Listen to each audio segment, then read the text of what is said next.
Welcome to the Neen Valley Role-Playing Association, a group of friends who like to play RPGs, role-playing games, and try and have fun. If you like the video, please like and subscribe.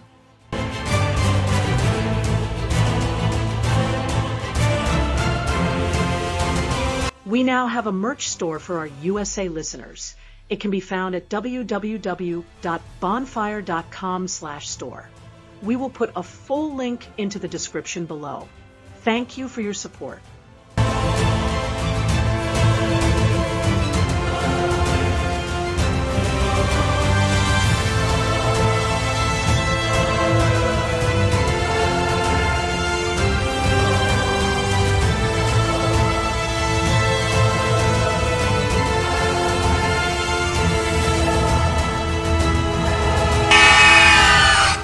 Hey, back to East Texas University, not just Texas University, East Texas University, where our intrepid English students, I say English students, they're not English majors necessarily, they're English people who happen to be going to the East Texas University and are experiencing all sorts of strange weirdness. Boy, this has been a bad intro, Rob. I may have to scrub this one. but they are in the middle of all sorts of fun. The smack dab in the middle almost of their sophomore year first semester. They have several. No, we aren't. Well, towards the front of it. Towards the front of it. Well, you know, semesters are fast. But yes, we have been really stretching out these school years to the point that it's who knew? Who knew a week would take 4 weeks to do? And they have a class together, at least, that they all enjoy. And I think it's anthropology of linguistics or something like that is one of the ones that they're dealing with. They each have their own majors and their own ideas about what's going on in the world. So what I'm going to do really quickly is pass over to them and ask them what is their major and what is the most exciting thing that's happened to them at East Texas University. So I'll start with Christine. Who's your character? The last bit I've got to do. Oh, my character is Grace Whitmore. And what's the most exciting thing? And major? Her major is biology. She is going for, she hopes, a career in physiotherapy. So biology, science biology is where she's majored. And what's the most exciting thing that's happened to her at East Texas University? Oh, well, now then. Ooh, I think most exciting thing? Ooh, yep. It's got to be winning the state championship for the female soccer team and the kiss that happened on that particular day as well. There we go. That was a big day. That was a big day. Wow. Yep. Okay. That hard to top that. Fish? No.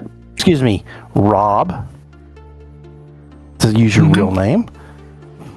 Yeah. Character? Major, most exciting thing that's happened to you. Okay. Character's Fish. Major is computers, namely robotics and mechanical engineering, mainly smacking the crap out of metals and welding them and making things and all of that fun stuff, as well as all the maths behind it and whatnot. Most exciting thing. Wait. Don't sell yourself short. You're a double major with medicine. Well, so yeah, I'm a double major, which is the robotics and the and mechanical engineering. But I also have already got 2 degrees, one in medicine and one in mathematics. Okay, very good. I lose track sometimes. Very good. And what's the most exciting thing? Most exciting thing? Well, I think I can't actually pinpoint the best most exciting thing. it comes down to two. So the first one is the yellow heart debate. That was actually quite good. That was yeah, hard. The second, which I think is up there, is when Gracie tased Andy repeatedly. It's, you know, they're so close together. Wow. You know, the memories I will take back to old Blighty of this place is going to be immense. I might not actually bother going back. All right, let's move on to Pete. Yeah, so I play Andy Armstrong, who is a psychology major, one of the liberal arts, as the Americans classify these things. And the most exciting thing to happen to him, probably waking up naked next to a dead body, finding out that he's been infected with lycanthropy. I think that's pretty much tops everything. Yeah, that would probably be right up there. Yeah, it's kind of a defining moment, as you might say. Yeah. Okay, very, very good. So, before I do the recap of last session, what we're going to do is go ahead and divvy out our adventure cards. I'm going to take a quick last shuffle, and I will call out Fish. You have Ace. Play instead of rolling to automatically to succeed at a trait roll with a single raise. That's not bad. So remember, we say a trait roll is an action. Pretty much anything. Yeah. So that's really, really cool. Automatic success with a raise. Okay. All right, Christine. You have Peace. Play to improve the initial attitude of an individual or group one level when using the reaction table. Screw it. Yeah. Spill the beans. The subject of your questioning tells you everything you want to know, whether by friendly persuasion, intimidation, or force. I'll give you that. Spill the beans. All right, Pete, you're the last one, and you have Dress to Kill. Okay. Your hero dresses up is on for his dress up is on for the night, or is otherwise far more attractive or personable than usual. Add +2 to your persuasion rolls for the duration of the current scene. Okay. Persuasion has been one of those things that's been a reoccurring issue for our intrepid students. So who knows? Maybe that will help out. I'm going to ask him later on how he's pulling this off. Yeah. A little bit of preparation required for that one, I think, isn't it? Yeah. So start thinking about that as we roll. Dead easy, Andy. Whenever you say something, you just go, and then that's it. They're persuaded. You got to make the sizzling sound. I think he should be working on his blue steel look. Blue steel look. Oh yes, nobody can compete with that. Oh, their defenses will be lowered immediately. I'm completely missing this because I'm a Yank. What is a blue steel? No, it's from Zoolander. Oh gosh. Okay, there we go. So I'm not missing it because I'm a Yank. No. I'm missing it because I don't know my social, all the cool shows I should have been watching, like Zoolander. I did watch Zoolander, but that did not stick with me. So Andy, I could see, or Pete, I could see how that would stick with you, obviously. Yeah. Okay. Let's move. Ben Stiller. Let us do the wrap up from last time. So who is going to go for the bidding? we've gone through the list of you guys. Rob did it last time. Right, Christine, are we? Oh, we would I be. think we are. On the week she hasn't done the research. That's rats. why I'm not volunteering, because I've not been able to remind myself.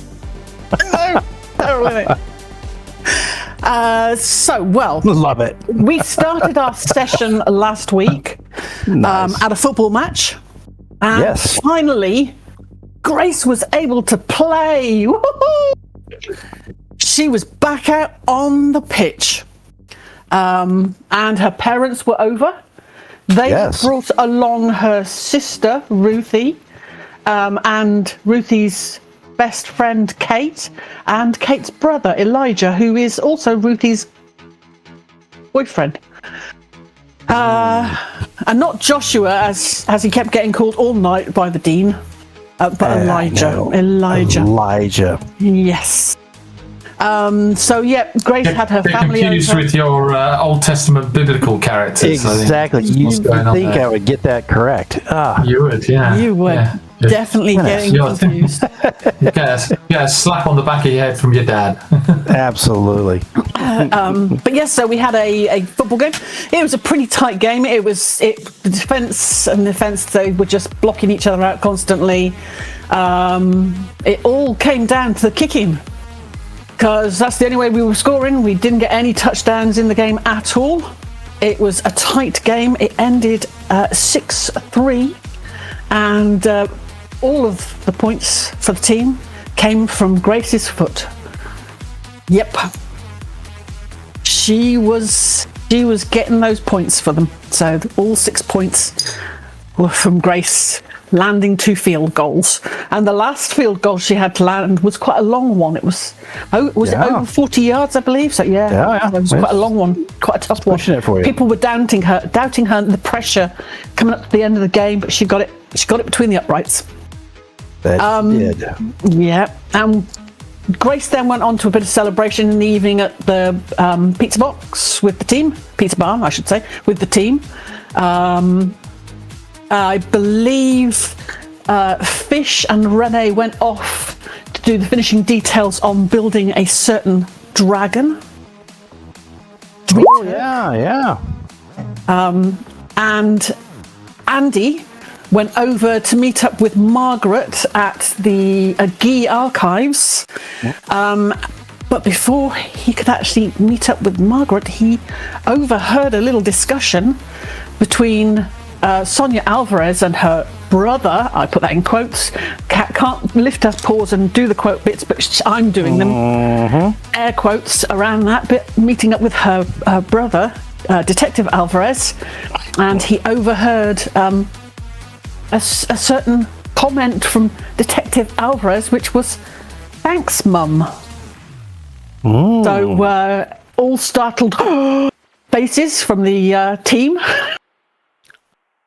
But yes, so he went to the Aggie Archives and did a little bit of work with Margaret after discovering this shocking news that possibly Alvarez is not who we think he is in terms of his relationship with Sonia Alvarez. So I think it's more, I should say, Sonia Alvarez is not who we think she is. So that was the Saturday. And then we came into Sunday. Sunday morning, Grace went for a lovely jog. Fish decided he wanted to tag along, and he ended up directing them to Mum's for breakfast. So Grace and he had breakfast there. Andy was a little bit later up, so he had a brunch, and Fish joined him for brunch as well, because Fish was doing double breakfasts because he just wanted to tell everybody about his dragon that he'd been working on.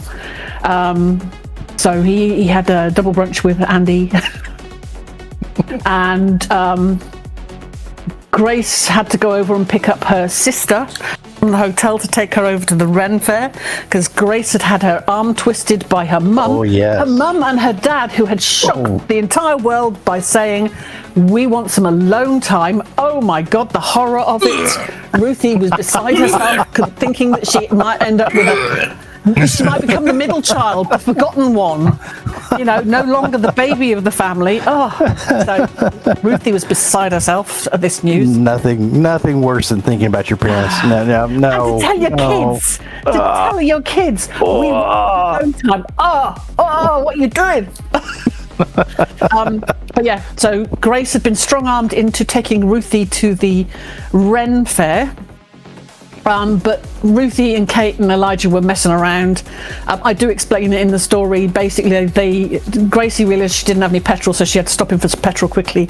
And the two of them, Kate and Ruthie, head off around the shop to buy sweets and treats before they go to the Ren Fair.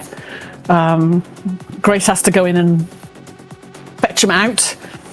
And she gets spotted by somebody going, "Aren't you that British kicker kid that's on the YouTube?" Yes. So she got dragged into all that. Yep, that's why she was late to the Ren Fair, guys. That was what it was. It wasn't her fault. She got delayed. So anyway, yeah. But we had the Ren Fair that we all went to. There was an amazing argument between Ruth and Grace about Ruth's language, which was appalling, calling Margaret all sorts of rude names, all because Margaret is dating the guy that Ruthie fancies. Yeah. Yeah. The pain. Disgusting. It was disgusting. So Grace took her behind a tent and gave her a talking to, which didn't work at all. Yep. So, yeah, we had the Ren Fair, we all wandered around the Ren Fair, and then Andy and Margaret got tingles and sensations that something was not right. And sure enough, up in the far right-hand corner of our Ren Fair area, goblins and an ogre jumped into the scene and then ran around stabbing kids, left, right and centre. Crazy stuff. Until Ren Fair, baby! A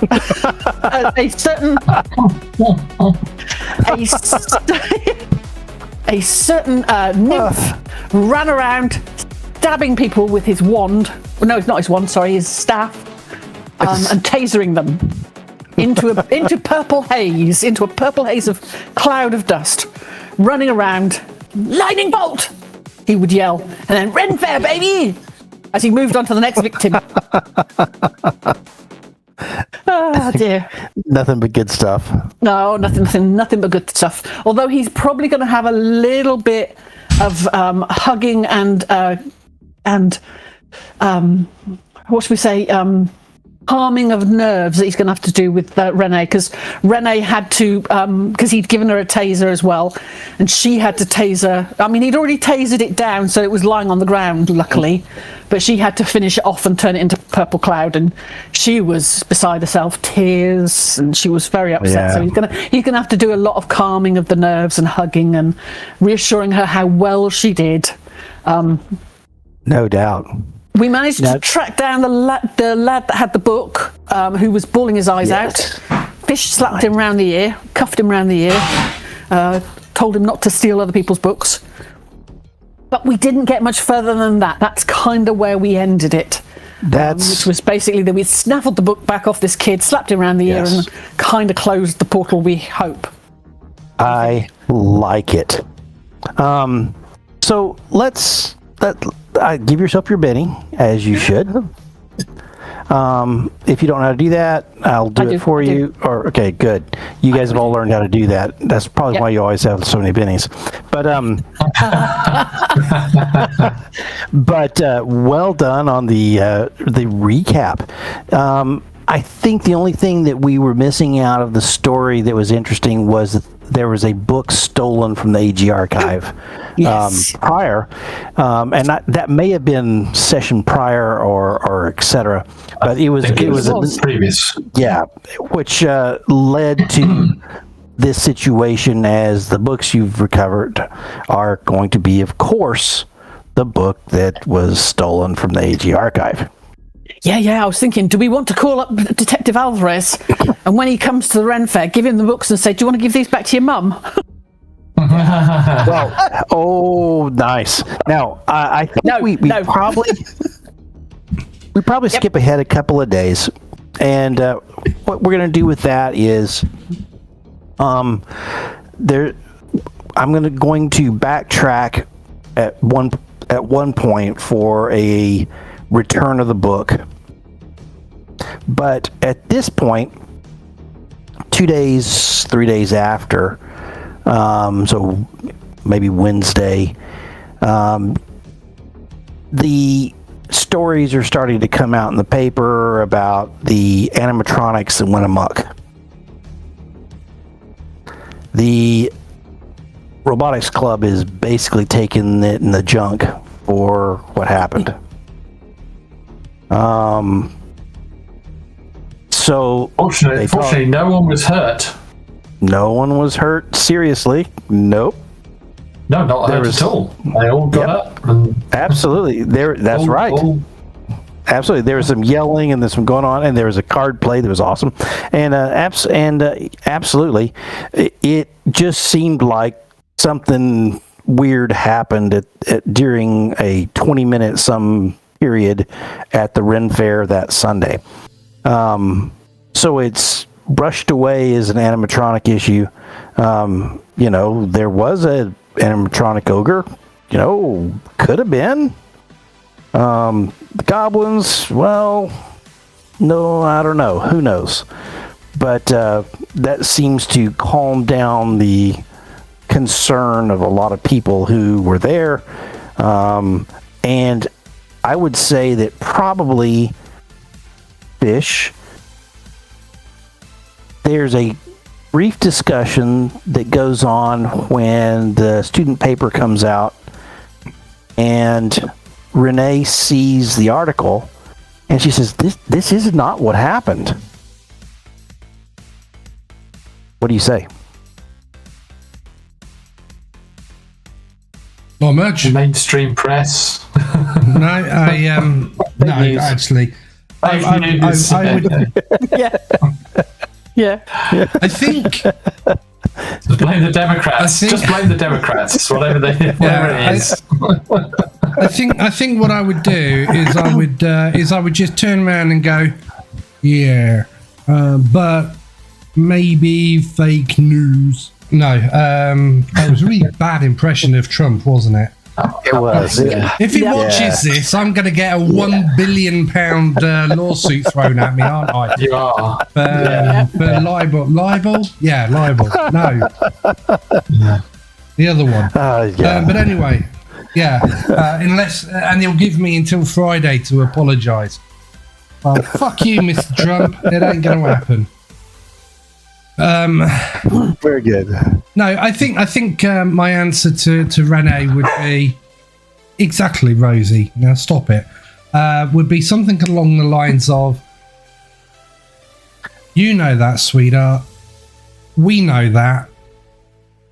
But unfortunately, we can't just go round correcting everybody. Imagine the panic on everybody's faces if they realised that there are other things out there, and or other things can be brought onto this plane of existence.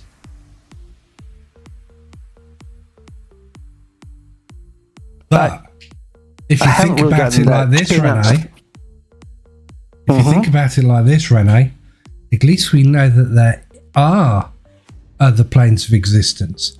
Imagine how far humanity could go. I mean, we've already fucked up this planet. Why not go to another one and fuck that up as well?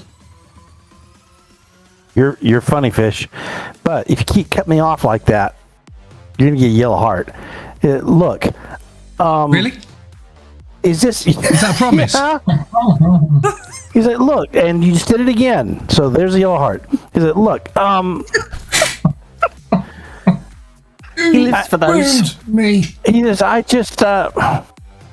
haven't really talked to Grace about this all yet, but the weirdness you're dealing in, is this always how it is? You do something and then, like, when you were at the house with the murderers or rapists or whatever they were with that poor child, and you you beat him down, and then there was all the machine gun fire and all that crap, and it was because of something that Andy felt, and that just turns into, or like at the cornfield where there's that rampaging weirdness, and it's just, does this happen all the time?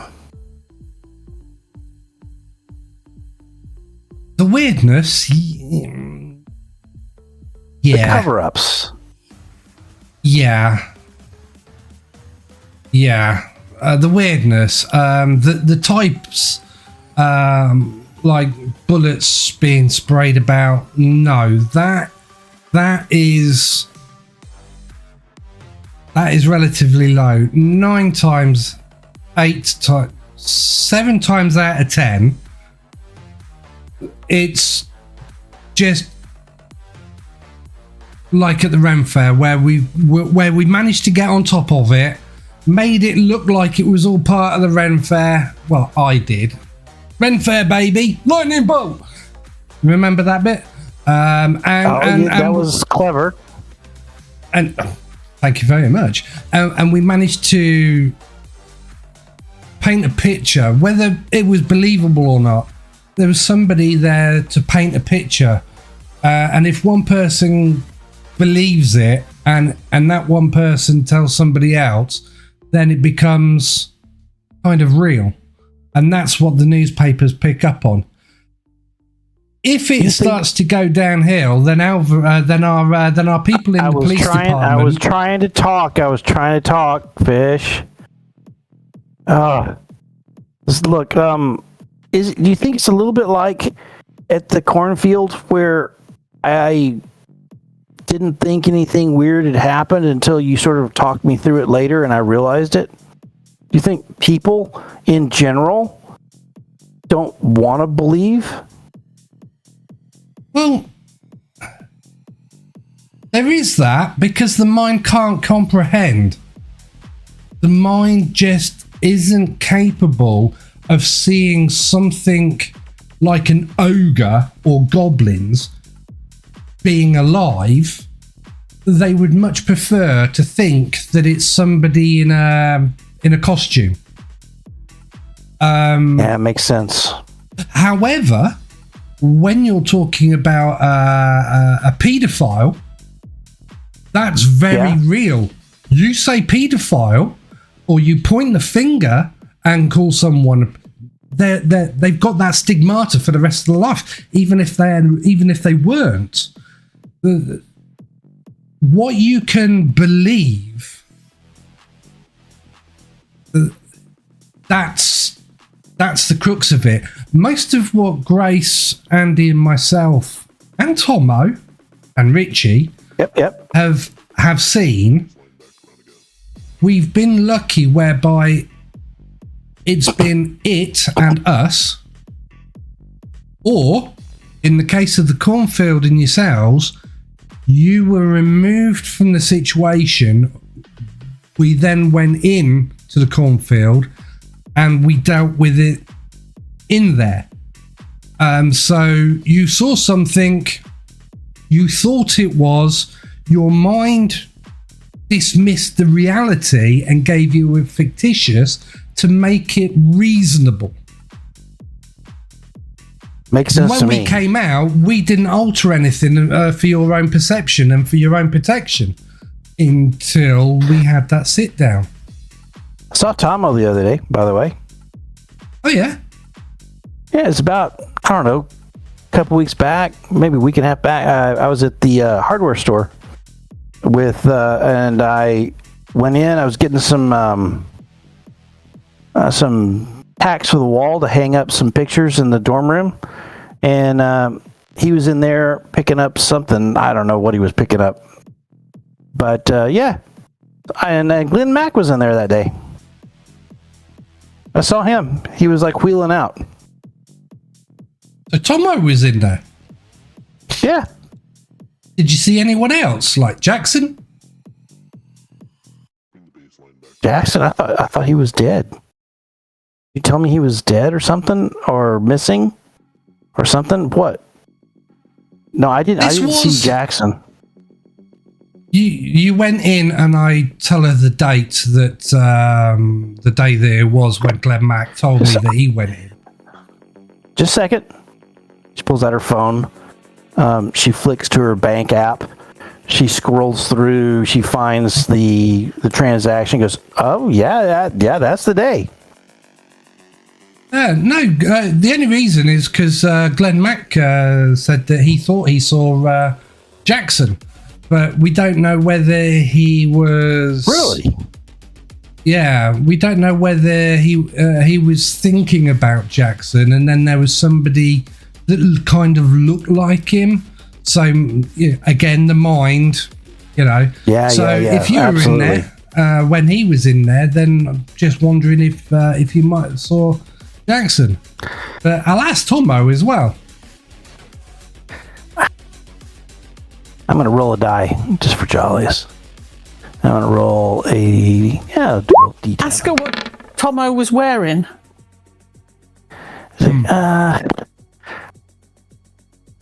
There was someone tall with a hat or something like that. I can't remember exactly. I mean, Tomo was in there. He said he was buying. What did he say he was buying? I just can't. Oh, she spoke with him. Yeah, I mean, yeah, I did. I saw him, and I spoke with Tomo for 2 seconds, and he was like, "Hey, what's going on? How are the guys doing?" And yeah, I can't remember what he was getting. It was something for the house, for the people that he's working with. There was something wrong, like a door hinge or some crap. No. It was plumbing. It was like something to do with the toilet. It was like a seal, like some sort of seal that the toilet sits upon that keeps the gases from coming from the. He explained it. It was really gross. That's why it's suddenly coming back. It's like a seal. Evidently, you have to change it out every like 10 years or so. Oh, right. Okay. Good mention. I'll send him a message to see if he saw Jackson Cool. there as well. That's a good idea. Yeah. With that, That's I'm going really to shut good. down. Yeah, I'm going to shut down your piece and move across to where we're doing the return of the book. I think you and yeah. Are you on your own bringing the book back, or are you going to go together? What do you think? Go together. Okay. So, two of you guys show up. You've got the book. Sonia's there downstairs. She's leaning over one of the big desks, writing something in a ledger as you guys walk in. She looks up and waves you over. Oh, Okay. that's the book. 3 of them. There was 3 books, weren't there? Those are the books.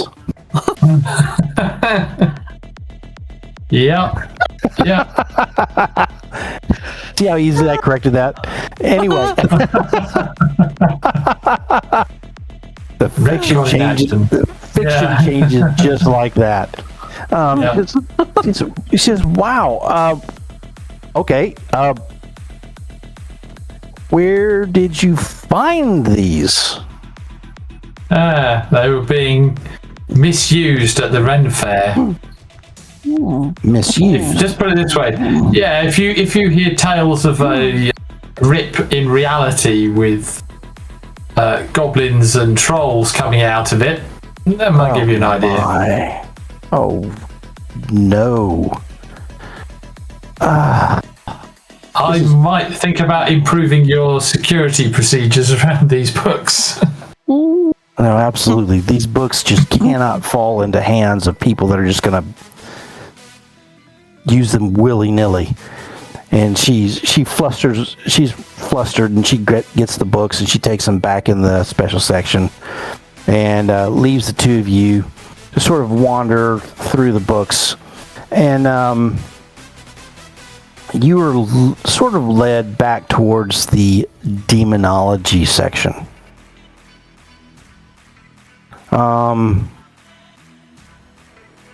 And Margaret says, I've been looking more and more into the demonology as that one that got away, and it seems like a recurring sort of thing that there's a problem. Now, Andy, I don't know if you've told her about... I don't think you have. Zazuzan. I don't think you've told her about Zazuzan. No. No, but that's not the demon that got away, is it? No, it's not. That's a different demon. Yeah. Yep.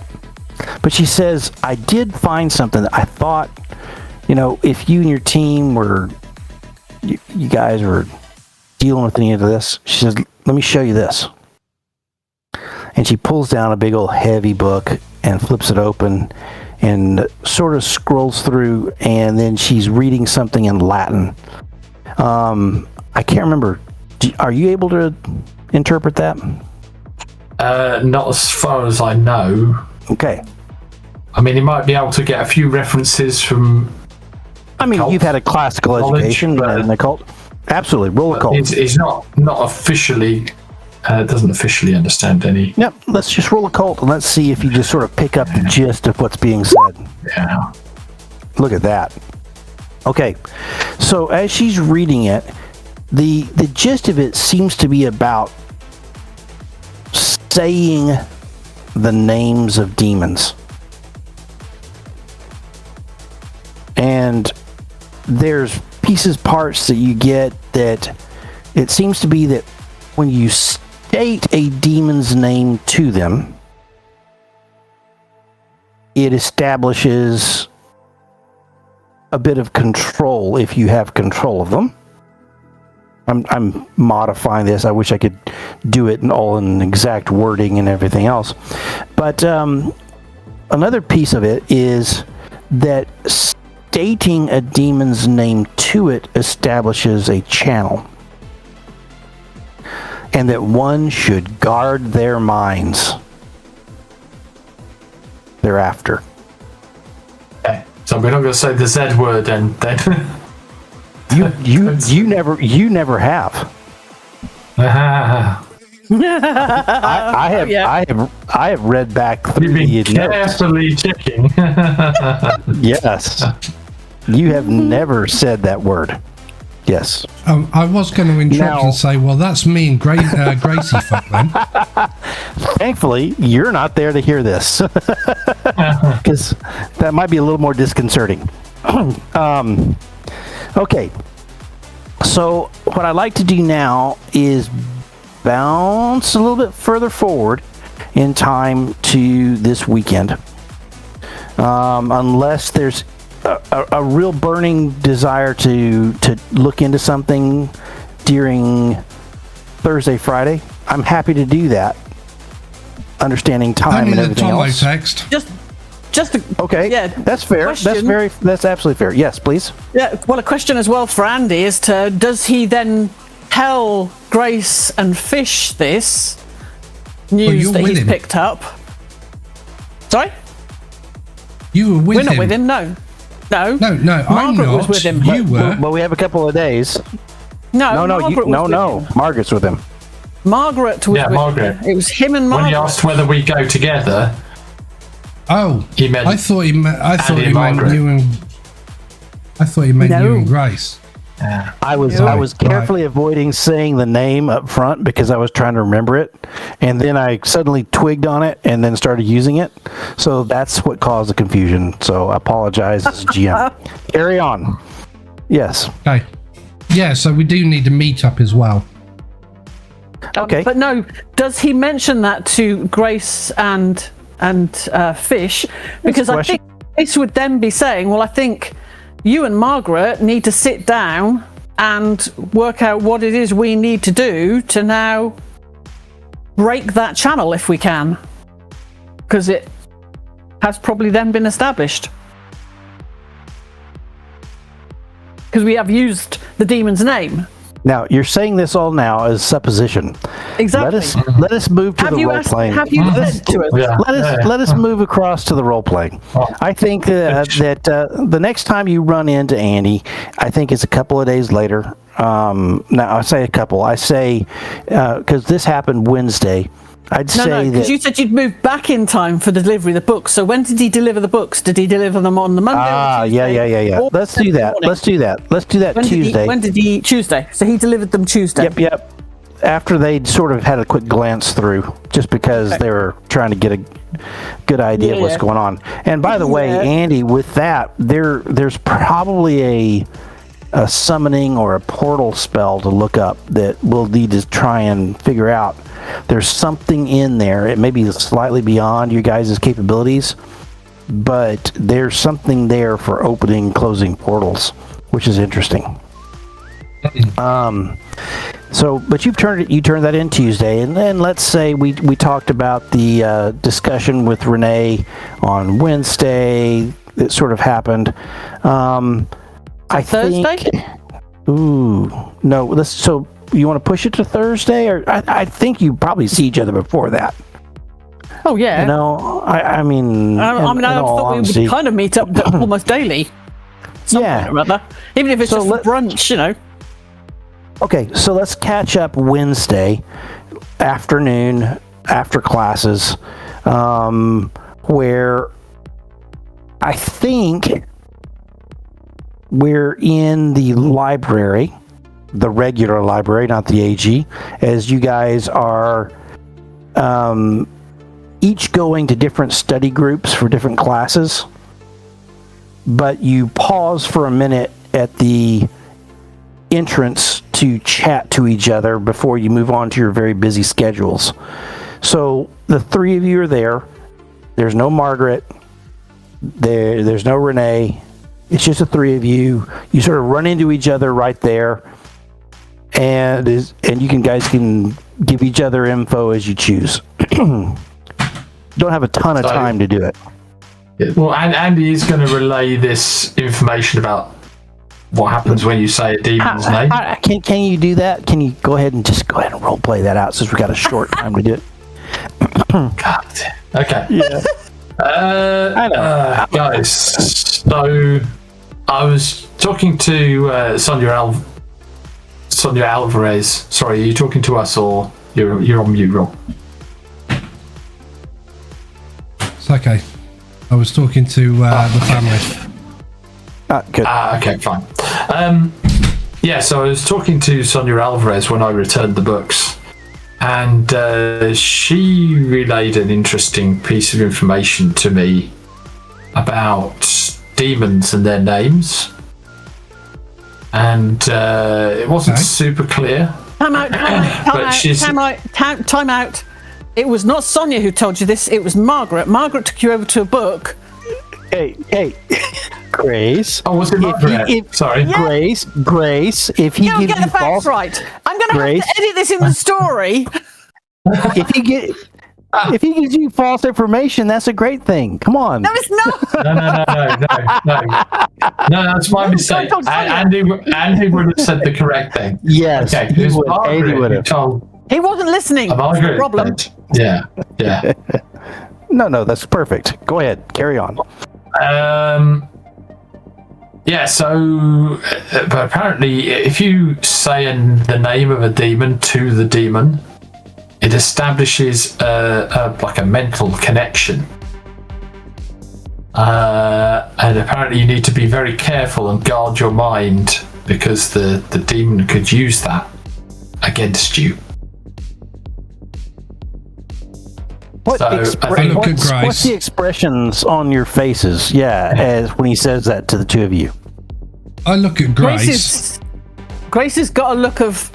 She's going through her mind as to what it is she's done since she talked to the demon, and she's sitting there thinking to herself, oh, great, so this demon knows that my mum and dad are having a lone time, and that she and her sister have a pretty style relationship right now. Hey. Well, Rob, you were saying. I just see Grace's face. Her eyes go in completely different directions as she's trying to recall what's been happening. And I sit there and then I just silently say, do I need a foil hat? so actually, just gonna have a quick flashback, Please. to the library, where Andy asks Margaret if she can look up and find ways of breaking this connection. Okay. You see, I the think that's truth fair. comes I out. think that's fair. Andy wasn't interested in finding out about how to break up the spell when he thought to himself, I never said the name, I'm fine. No, I think Yeah. that's a fair flashback, and I think that our NPC Margaret will start researching such things. When she finds that out, we'll figure it out. But I think that you have turned on a NPC to go do something for you, which is not a terrible concept for numerous other NPCs that we have in the game. Okay. Yeah. So it's almost like having, what were they called in Blaze in the Dark? The groups you could get that would work for you. Anyway, yeah. Okay. Well, here's another tidbit for you. Yep. I mean, it's not going to be as newsworthy as that bombshell, Andy. But you know the hours of footage the three of us scoured through of the hardware store trying to find Jackson. Now you're catching me out. Go ahead. Rene was in the store. He's catching me out. He's catching me out. Didn't see Rene. Yeah. Also, Tomo was in the store buying a shit sealer. Nice catching Which me we out. didn't see anything. I don't think we can guarantee that the footage is accurate. Or you can guarantee that your GM is not accurate. I think that I may have overlooked some of that as an issue, trying to bring up a fun little tidbit for you. I think honestly, GM, it's not a you problem. It's a Christine problem because she didn't do the write-up for last week. No. The video happened weeks ago. Weeks ago. Weeks ago. Absolutely. Okay, this in is that all case, on me. it's your fault. It's your fault. All on me. Now, I will say that the videos were not the best. I will say that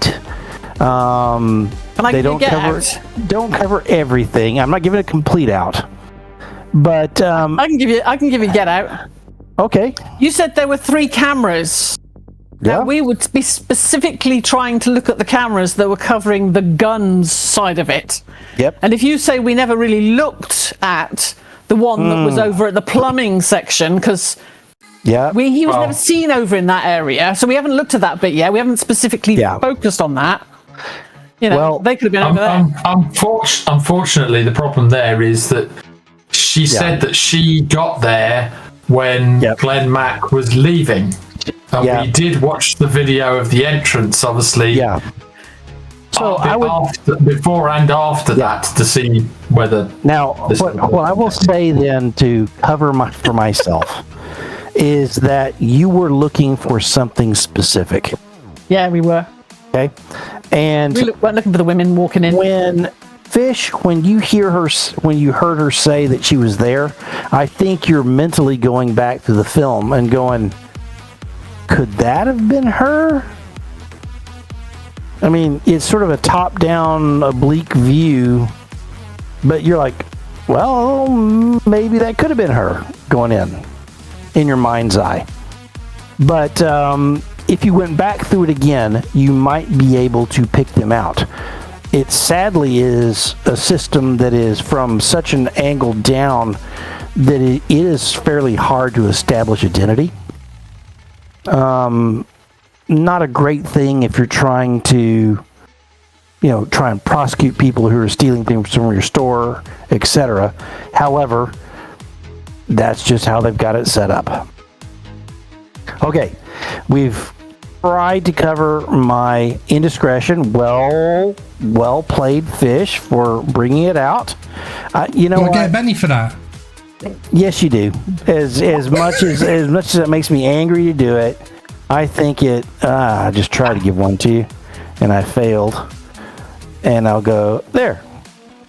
You would definitely caught out, and catching out the GM is not necessarily something we're playing at, but I thought in this situation it was a good, okay, we're going down this road, we're trying to find these things. I think that was a good catch for us of the it's not like you were trying to catch me out to make me fail. It was to make sure that the fiction was correct. And I'm happy, and I'm happy with that. And I think Christine may disagree with that analysis, but Christine says it's very important. Grace says it's very important that the fiction be correct. It drives her bonkers when the fiction is not correct, which is why she corrected you as to who it was that Andy had been getting the information from. It has to be right. Absolutely. Which, by the way, those of you who are watching who are thinking that gaming should be easy, this is not easy. It's fun. It's extremely fun. We have a very rich fiction that's going on. Unfortunately, the richness means that every move you do within it impacts other little pieces, and next thing you know, you're way out of bounds. So it's a lot of fun, but it is that. Okay, what else happens in this conversation? So you told us that Tomo was there as well. Have you spoken to him? Have you texted him at all? Fish? Yeah, I texted him. I got a reply back saying, yeah, he was there. And yes, he saw Renee, but he didn't see anyone that looked like Jackson. By the way, isn't Jackson dead? ? Was the reply that I got. So, but if he wasn't really kind of looking out for Jackson because everybody thinks he's dead, then I don't know. But at least we have confirmed that Renee and Tomo were both in there. So we've linked everything on up. So I wonder if it was. Can the supernatural affect digital imagery? Well, it can fade from it. We know that much. That's for sure. Because if you take a video of a ghost, it'll fade within an hour. Yeah. So it's doing something. Maybe it was something that had an ability that masks what it is to make it look like someone who you've experienced a loss over, whether that's a loss of friendship or a loss of life or a loss of something. So that's maybe why Glenn Max saw it. So maybe it could have been another demon. Your devastated groups are looking at you like, come on. But go ahead, continue, because you have a couple seconds more to talk. I don't know, maybe a ghost. I mean, is that something, Andy, that could happen? Anyway, people are starting to look at us. And not to show on videos. I've had that problem before. And whoever it was that we saw was trying to avoid being seen by the cameras. We know that much for definite. Yeah. So a ghost wouldn't try and avoid being seen by the cameras because it would just disappear. It wouldn't be fazed by it. Whoever it was we saw was not a ghost. No, I didn't think it would be. No. Right. Well, I'm going to have to go nothing back else, to they Glenn tend Mack not to with be able to- something. So, are we agreed that if I go back to Glenn Mack and say, look, we've got the video footage, we couldn't ascertain, could have been, but there was 2 other people in there from the university that we know, and they can't remember seeing him, and they were in at the same time as you. So, yeah. But then they weren't looking. They weren't as familiar. But at least it'll with put Glenn Jackson. Mack's mind at rest, won't it? So, True. you think that's fair? Yeah. But should we be trying to put his We'll mind keep at it- rest? Yeah, and we'll put it on the back burner and see if anything else crops up another time. Right. Yep. Right. I've got to go because I've got my class. Places to I be, really people wanna to go see. it. Fucking English. When are they going to replace that Donovan Horn? He's winding me up. Seriously. I'll see you later, guys. Yeah. See you Fish later, gets Fish. up and goes to his English class. Reluctantly, he's dragging his heels. Study literally. class. Absolutely. At least it's your study class. He shouldn't have Yeah. him there. No. Just be your study group. You'd be Absolutely. your study group, your study buddies. Well, you can all whinge and moan about him. Absolutely. That Yeah, actually might be that's fun. Okay, so you guys separate and move your different ways, and we can move forward a little bit more in time. I think you probably see each other on Friday because I think you may run in and do your shift. Or not. Oh, yeah. Call. Yeah. Do you guys No, want to do your shift? Yeah, get the shift over with, yeah. Yeah. Okay. Awesome. Well, I think with that, you guys go to the. Actually, I'll pull up your map just because I love it so much, Christine. And I want to show it off to the greater world. And I just nearly Have did. you got the new one or the old one, though? Ooh, I Ooh. don't know. Oh, Probably the old one because I don't know any better. yeah, you got the old one. Ah, boo. Boo. Okay, well you can work on that with me off time.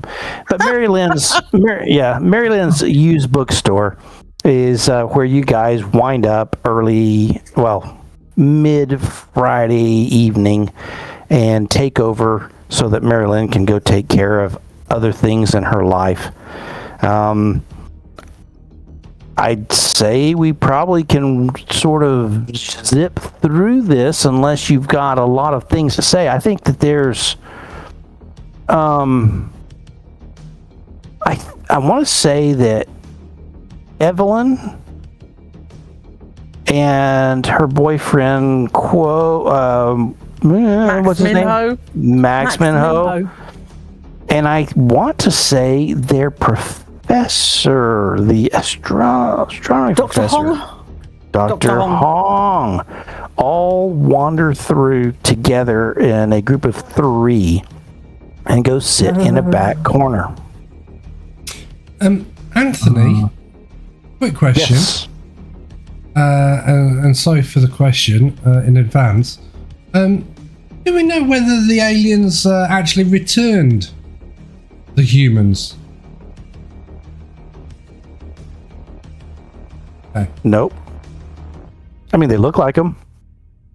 They seem to be acting so do more the themselves. aliens, though. They're more fluent and they're no longer Yep. stuttering and stilted. That's true. Isn't that great? They could just be better at acting. They could be. Yeah, there is that. So, very interesting. And they're in the back corner, sort of discussing something with themselves. There's a lot of their students around. At this point, this is not something I was planning, but it is something that is strangely happening. You see the two AARO folks walk in. This Who is sees like them? come out Sorry, of the who- kitchen with some cupcakes that are fresh out of the oven. Nice. Yeah. Yeah. So I don't have Is the this map like- set up for this or anything else, but The cops like No, no, donuts it's fine. and the Air Force like cupcakes. Yeah. Is that what you're saying? probably so. So Lieutenant Colonel Cornwall and Major Longley have wandered in civilian clothes and are sort of looking around the place. I'd like a perception roll for all those looking their direction. If you're not, so be it. They just came in the door. If you're somewhere else, so be it. Well, I'm serving, so yeah, I probably notice. Roll perception. Okay. Yes. Notice. Absolutely. Notice. Look at that. Anybody else? I'll have a roll. There's a success. Put another load down. Yeah. They've got the frosting on it and everything, so Was Christine rolling or not? Well, no, she's right at the back. There's no way she Okay, can see it. very good. I mean, look at her. She's probably got her eye on Max Minho and Dr. Got Kong it. and Got Evelyn. it. I'm not going to make a notice roll back there because I don't think there's anything too exciting. I would say with this that Charles, you see them come in and they seem to be looking around. okay. I'll kind of Andy. go up to him and Andy, you see Yeah. that Lieutenant Colonel slips some sort of device that he had in his hand. It's not shaped exactly like a cell phone, a little bit thicker. It's sort of not diamond shaped, but it's a longer metallic something that was in his hand. He slips in his pocket as they step in. He was looking down at it, and then he just drops it into his pocket as they walk in. You see that, and they're both looking around. They see us. Yes. What is the expression on their faces? Are they surprised? Are they? Nope. They are not surprised to see you guys. They're just like, well,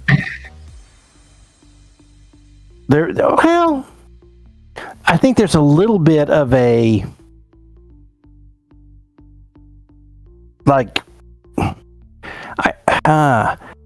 I think that the look would be not surprised, but interested.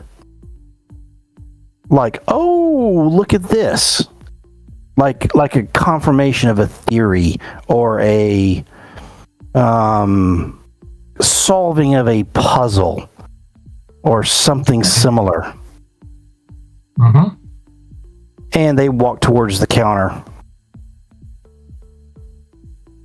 Okay.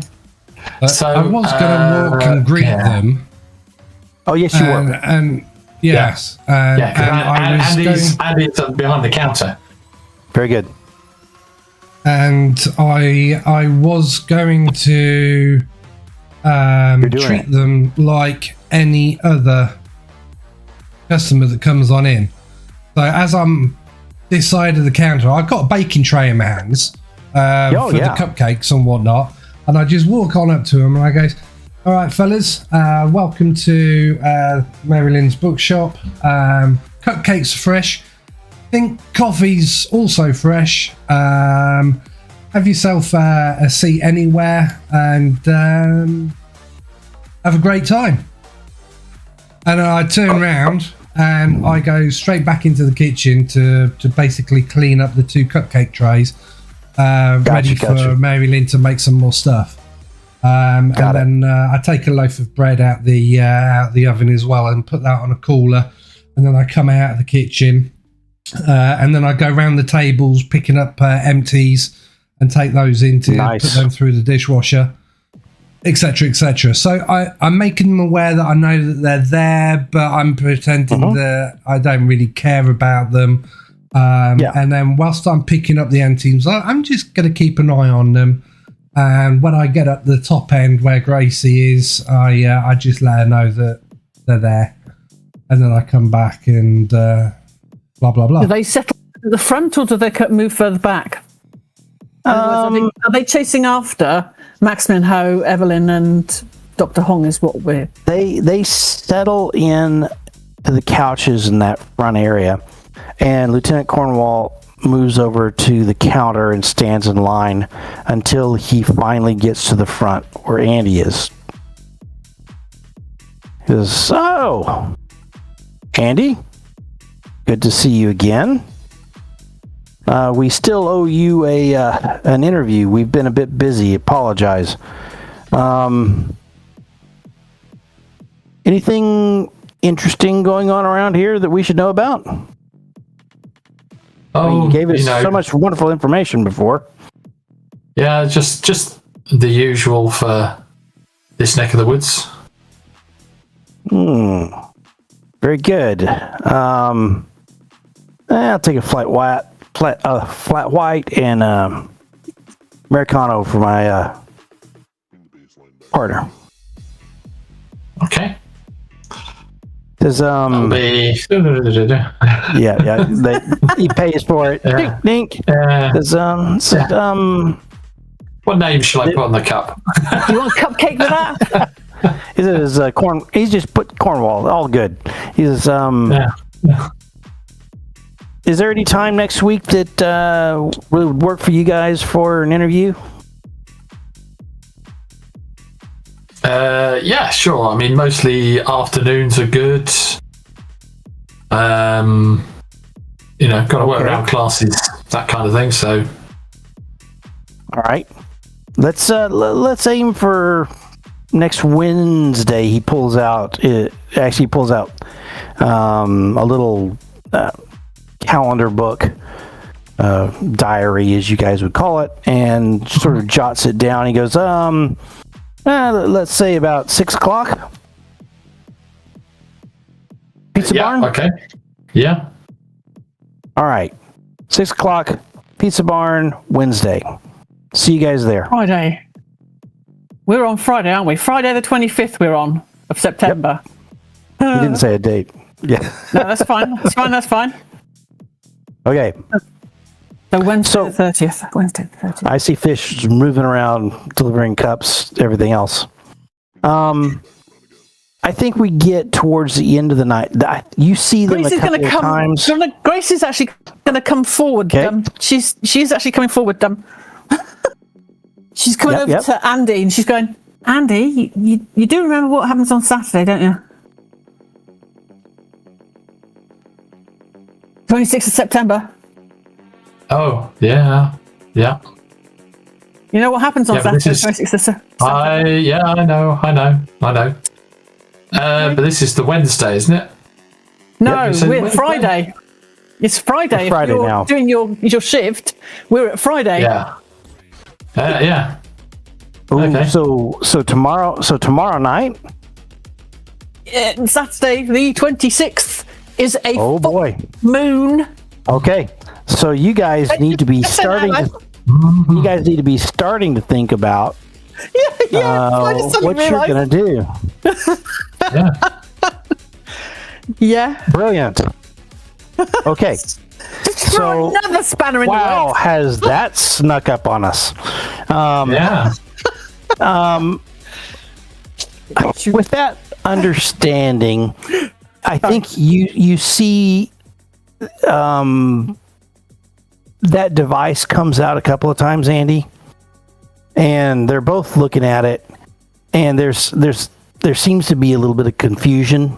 You're the one that's sort of watching this as Fish goes by and does other things. After a while, Colonel gets up. He puts it in his pocket, but he sort of walks around, and you can see him sort of looking at it. He'll pull it out of his pocket just enough to take a little look, and he's sort of moving around. and he actually winds up stopping near the corridor, heading back by the stairs.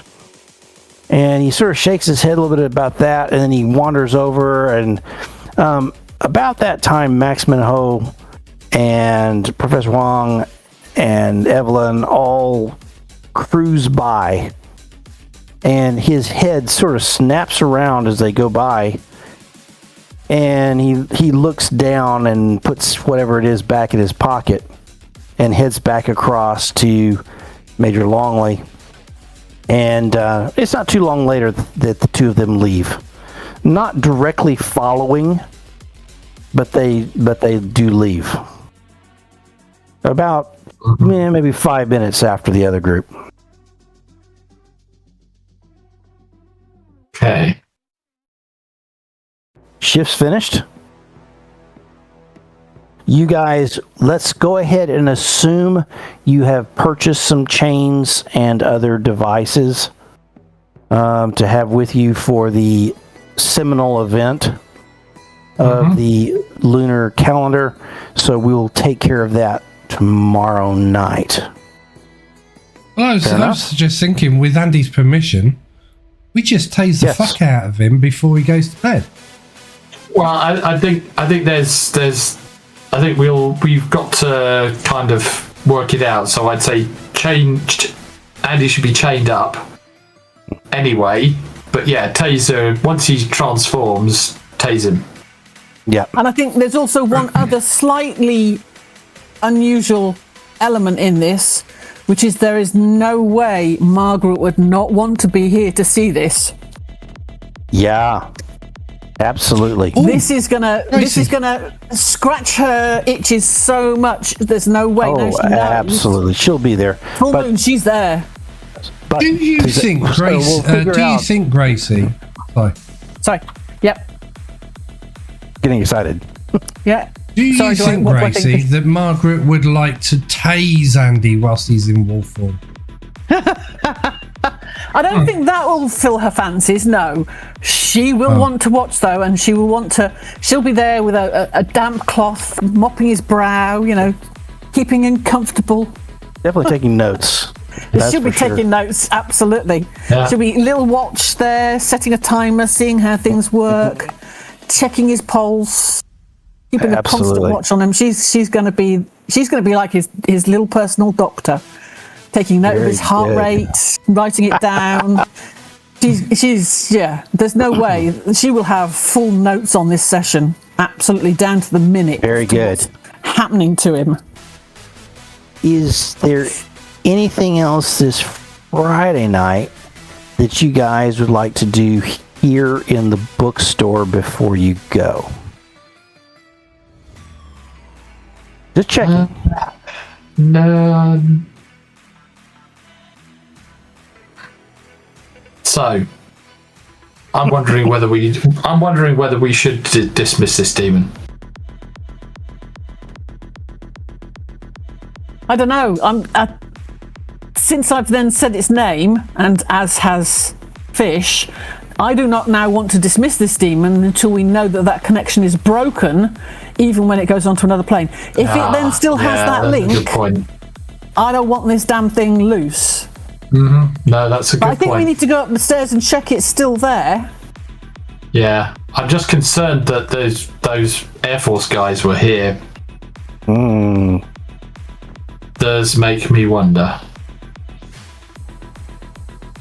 Don't really want them coming back here late at night and stumbling in on what's going on up there.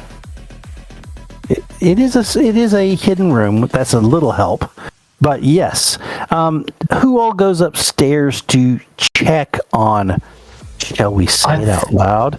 I think Andy should, because he's the one who hasn't said the name. Very good. Susan. Yeah. Okay. So Andy's gonna go up by himself. Yeah, let's do that. No. The rest of the.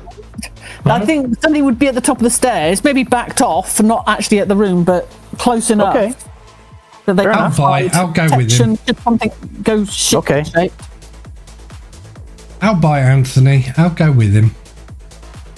I'm just wondering. A wound magnet.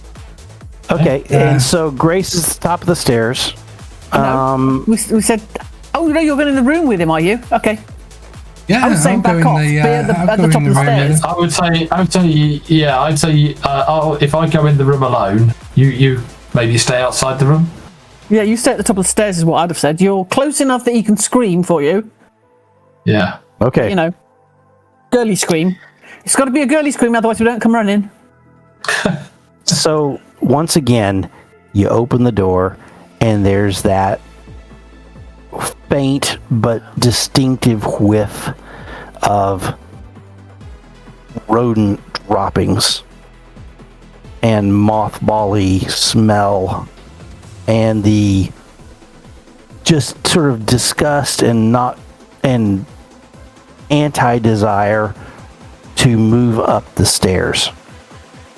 It's late, it's dark. You move up the stairs. Fish stops at the top, and you move across the room to where you can turn the lamp and open the secret room. The door opens, and what little light is coming through the windows, unless you turn on the lights upstairs. I don't know if you do that. Do you do that? No, just in case they're keeping an eye on the building. So the light of the moon, which is nearly full, coming through the window, provides a decent amount of light that falls across the floor, and it progressively falls in as you open that door, and you can see the oaken beams. You can see the line of silvery salt. You can see the arcane markings and the hunched figure of a young woman sitting inside of this circle. She's facing the door. Her bare feet are towards you, her knees together, sitting on the floor, her elbows crossed across her knees, her head lifts up off of her arms, and you can see the two eyes glitter towards you. Okay, that's enough, I think. Okay. Close the door. Shut that. Close the door. Yeah. Very good. Still there. I love it. And Not gonna you talk guys, nope. And you guys progress away. Now, I'm sort of pausing here quickly because I would put up the pause sign because I think I'm needing to use the restroom and move that direction. But I think we're about to move towards early Saturday night, evening, where we have a football game, and then we're going to move into, actually we're going to move into the rest of Friday night, and then we will deal with the football game and other things. Okay. So I will catch you guys back in about 5 minutes to deal with the rest of our Friday night. Hey, we're back from break. We've discussed everything from the various upcoming films that are coming out, the remakes of things like Highlander and others. And during that period, we've calmed ourselves down and we're ready to deal with the rest of the evening. Grace, you find yourself on a couch in the student lounge. It's not far away from the big screen TV. It's a little warm. You're sleepy. There's a hubbub of people around you. And your sister walks over and stands in front of you.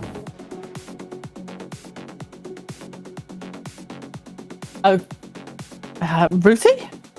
Hi, Grace. I got some questions. I'm confused.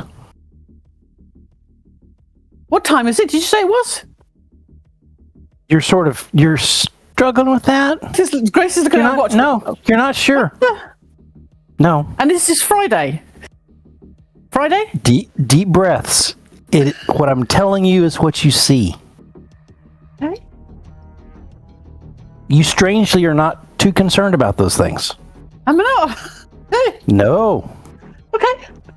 You have to tell me I'm not concerned about these things because I'm concerned about these things. Okay. Well, yeah. I'm not concerned about these things. You feel a little bit lethargic. But she says, I've got some questions. Okay.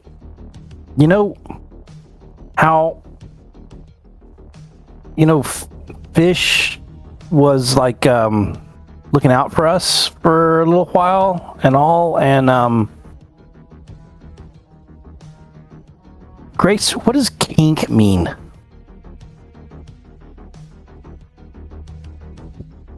Kink. Yeah.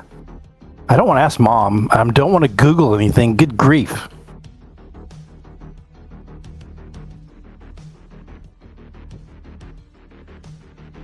Grace has no clue. Grace has led a sheltered life. She has no clue. What kink means? You're going to have to send me a message. What does kink mean? I think Grace is a little more worldly than that. You just want me to Google this on my phone. One of you is going to have to send me a message. I have not. Pete, do you want to come through and tell me what kink means? No, gosh. If you don't know personally, that's even funnier. No, but that's okay. So instead, she says, well, I mean, okay, so maybe it is something none of us know. What's a gimp mask?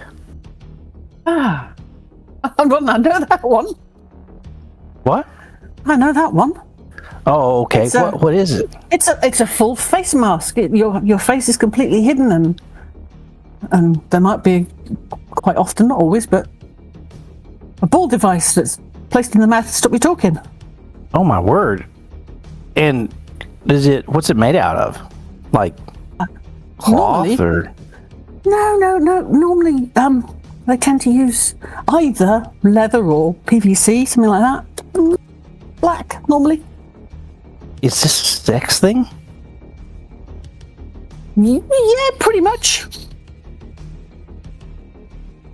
Wow. Where are you hearing these words, Ruthie? Did you hear them from Fish? Or did you hear them from Mum and Dad? She cocks her head a little bit straight. Yeah, that's funny too. But no, she cocks her head in the way she cocks her head it reminds you of something, but it doesn't quite twig. And then she says, "Thanks, Grace." And then she kneels down before you, and then goes to a seating position and wraps her arm around her knees and leans her head onto her knees. And then you drift off further into sleep.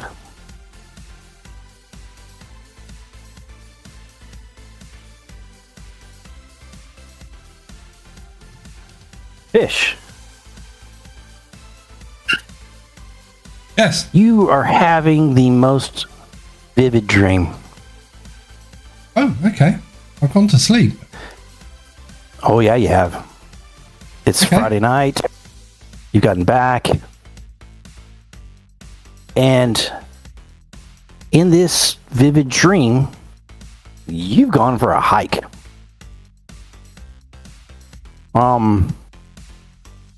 You're moving away from the campus. You're moving down to town.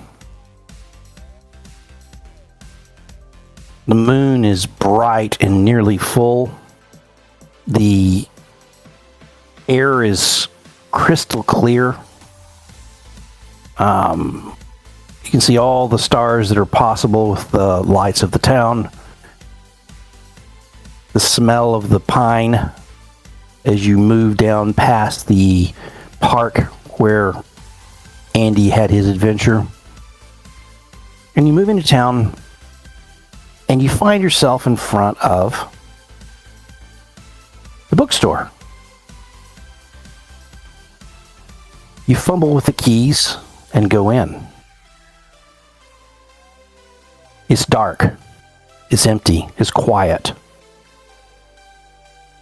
You can smell the lingering smells from the kitchen where the cupcakes were made. You move past that, almost like you're riding a carnival ride that you're watching. As you move past that and turn and start moving up the stairs.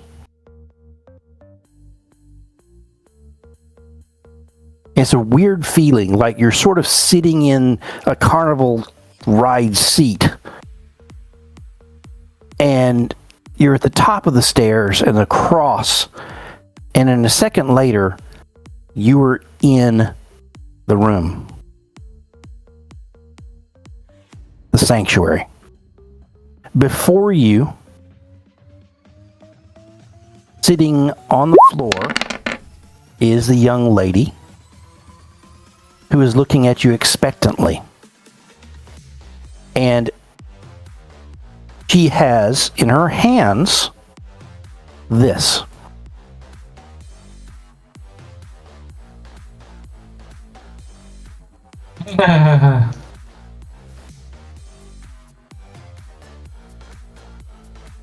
I'll let you peruse it for a second, though you still are not awake and you still are not in full control of yourself. You still are abiding by the binding agreement witnessed by consort Zazuzan.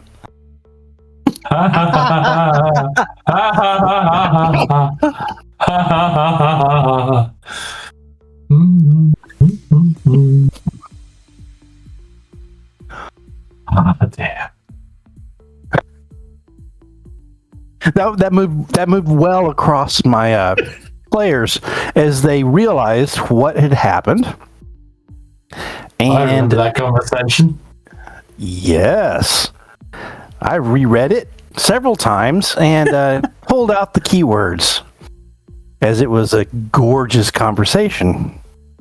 And I can see that Fish is thinking about that right now.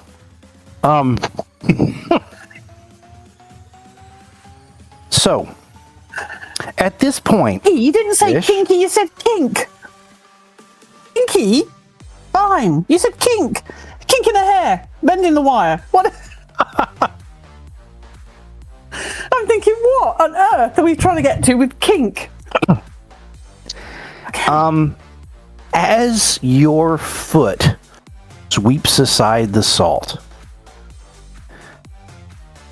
I think Andy and Grace both pop awake with their... Wait a second. There was the thing with the... For Andy, it's the... Wait, Fish said and Grace said, they both said Zezuzan. I know that. And you're just... It makes you think. And at the same time, Grace, you wake up and you know exactly what just happened. Because Zazuzan is wearing a gimp mask inside the circle. She has learned what a gimp mask is through her channels and has therefore been able to finally meet the stipulation. In terms of the verbal contract that Fish entered into. Yes. Fish. What I'm going to do is I'm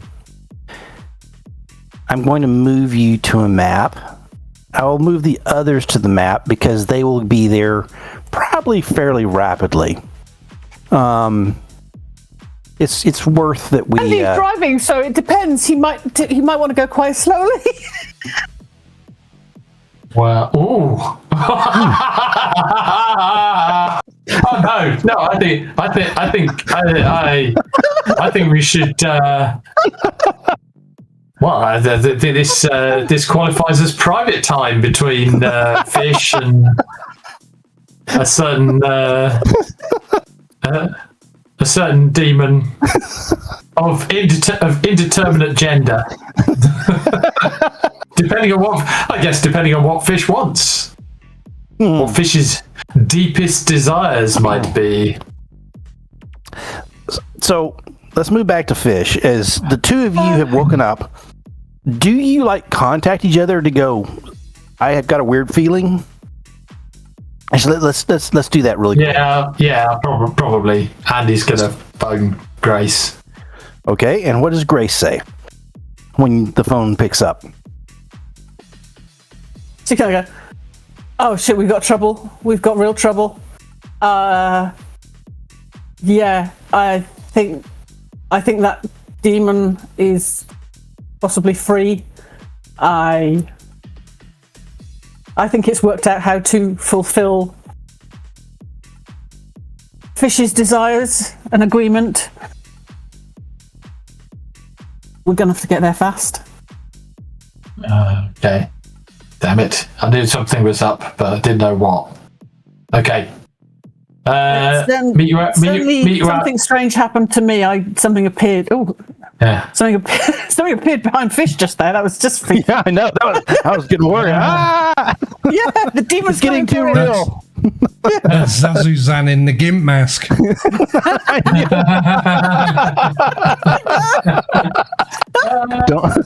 Don't tell her that. Don't tell her that. You'll be in trouble. Meet you by the car. Andy's going to grab his go bag and Very good. hit the car.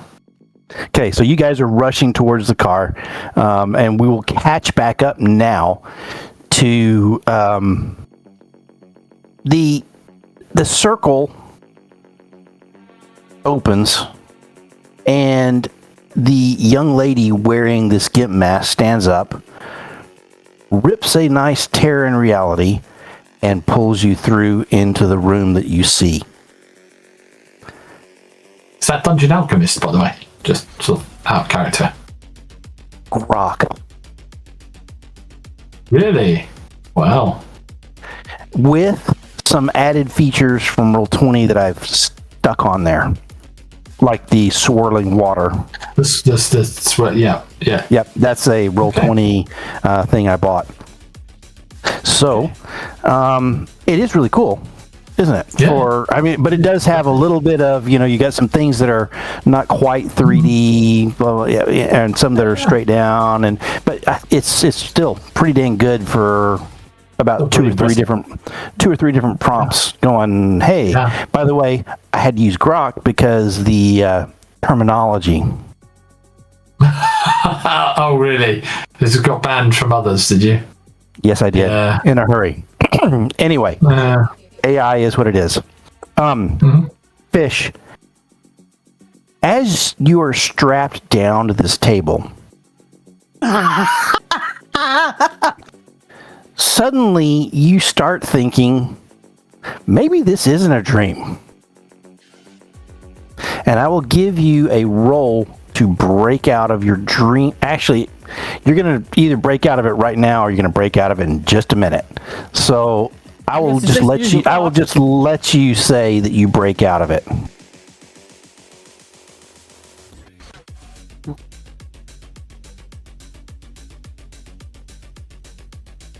You are now realizing you are 100% in the real world.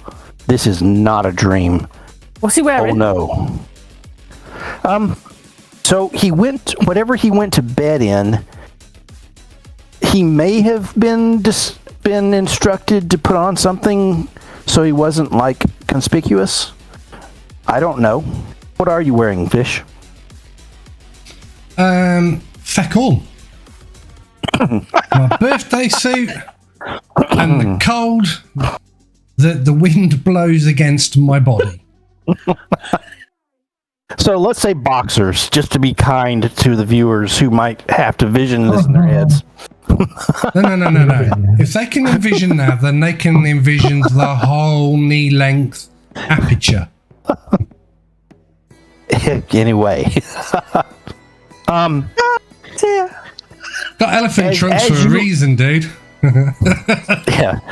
As you swim to the surface of this horrible feeling, and you see this face looking down in the mask, you hear a female voice say, "I'll give you a wish. Because I know you're going to wish to die." And there's a loud laugh. And the straps are tied across you. She steps away towards the fire pit and pulls out a hot iron and steps back across towards you. She waves it a little bit before your face. Are you trying to play this off as being the tough guy, or what are you doing as she's doing this? I'm not going to play off as a tough guy, because I'm thinking that this is actually... I'm playing it off as strange. So I'm kind of confused, and I'm trying to make sense of what's going on. Because Fish does sleep, but hardly ever. Because he's just got so much going on, and he's always been like that. But what's confusing him more is, how is she able to talk with a GIMP mask on? Come on. If you zoom in on her mask, it's only a half mask. Yes, but it's still got a ball in her mouth. No, it doesn't. GIMP mask? Yes. Not every Has GIMP a ball mask. in the mouth. See, I wouldn't say that's a GIMP mask. Okay, we can quibble about she has a GIMP mask. I think Christine, Christine, can you just Google GIMP masks for me? So that you can argue the toss. You can do GIMP masks. So let us just say that Shutterstock did not give me quite the quality of GIMP masks that Grok might have. Okay. So instead, you have what you have, which is a GIMP mask, and I shake my fist at you for trying to say that it's not in quibble. Okay. She's a human. She can do ventriloquism. Yeah. Also, in your mind, whatever. Yeah. I'm going to say, but it's not actually a binding agreement. Oh, yes, it is. Do you not remember I asked how many wishes we get? I And stipulated you then said, exactly. I will give you a wish. I then said, well, if you're not going to increase them or something like you that. did not. And then she kicks back up the binding agreement in front of you to see. And then she lays the hot metal across your nipple. Oh, that's nice. Ow! You're making it worse. You're only making it worse. It feels cold at first, but it's not thereafter. And then she leans in and kisses your brow as the sizzle goes on. Also, under the agreement, there's nowhere that states that I get strapped down. The offered bonus was me saying to you, I've got whips and everything. Don't worry, we'll have some kinky fun time. Meaning, the roles have been reversed, so you've reneged on the contract before we've even started. Oh, Fish. I love your attempt. But Oh no, there's no attempt. You're a demon. Contracts are everything. You've written it in the bottom. So the neat part about this, Fish, is you're arguing this, is that obviously because what she was able to do to you was only because this thing is binding and is built out. So it's you can quibble the arrangement as much as you would like, but the way it's written and the way that she's taken it and the danger of dealing with demons is how they take it, because they sometimes are able to fudge at the edges, which I think someone in the back of your brain named Andy was yelling as you guys were talking to it. But you couldn't help yourself at the time. The creature was restrained. It couldn't do anything. You almost were having a little bit of fun with it. But now it's having fun with you. It says, you know what this is? It holds up it looks like a hot dog. Except that it's two pieces of metal. And she screws it open, and it opens in the middle, and there's spikes. Oh, yes, I know exactly what that is. Would you like to play? You guys are getting closer. Yeah, why not? Probably not fast enough. Well, I'm sitting here thinking to myself, are you sure you should be taking me with you? Because if she can control us, it's not control. Fission myself in some way. I hope not. There's definitely a path. So the path. I hate to say it, but I could end up tasering Andy. That would be awesome. So she's sitting there torturing fish while you're tasering Andy. That's awesome. Yeah, exactly. This day could not go any better. You sure you don't want to take Margaret? Okay, you guys are screeching up in front of the bookstore. She leans in, Fish, and licks your ear obscenely and rubs that cold metal hot dog thing up your chest. Shall we clamp this down somewhere? Oh, say my name again. I love it. Every time you say my name, I feel closer to you. After we finished, are you going to send me a yellow heart? Her head does the same weird quirk to the side that would probably make Grace think of something she saw just a minute ago when her sister did that in her dream. And she goes, "Yellow heart." You have successfully paused her for a second. What do you mean? Her curiosity takes over. Well, loved ones send each other yellow hearts. Didn't you know this? Ones. You think of our relationship is love? Our relationship is pain. No, our relationship is lust. Oh, but our lust for pain. Of course, I mean you've a leather-wrapped hand my squeezes something. You've penetrated my mind. Painfully. You've coerced me to release you. You're gonna have to stop. You're gonna have to holler really quick because that leather-wrapped hand squeezes something painfully as she's looking at your ear. You need to give details because otherwise the cat will fill in the details. I don't know. Is it my burn nipple? Is it my testicles? I'm not the one. I'm not the bad one. No. The GM doesn't go away lightly. Come on. Oh, you started this.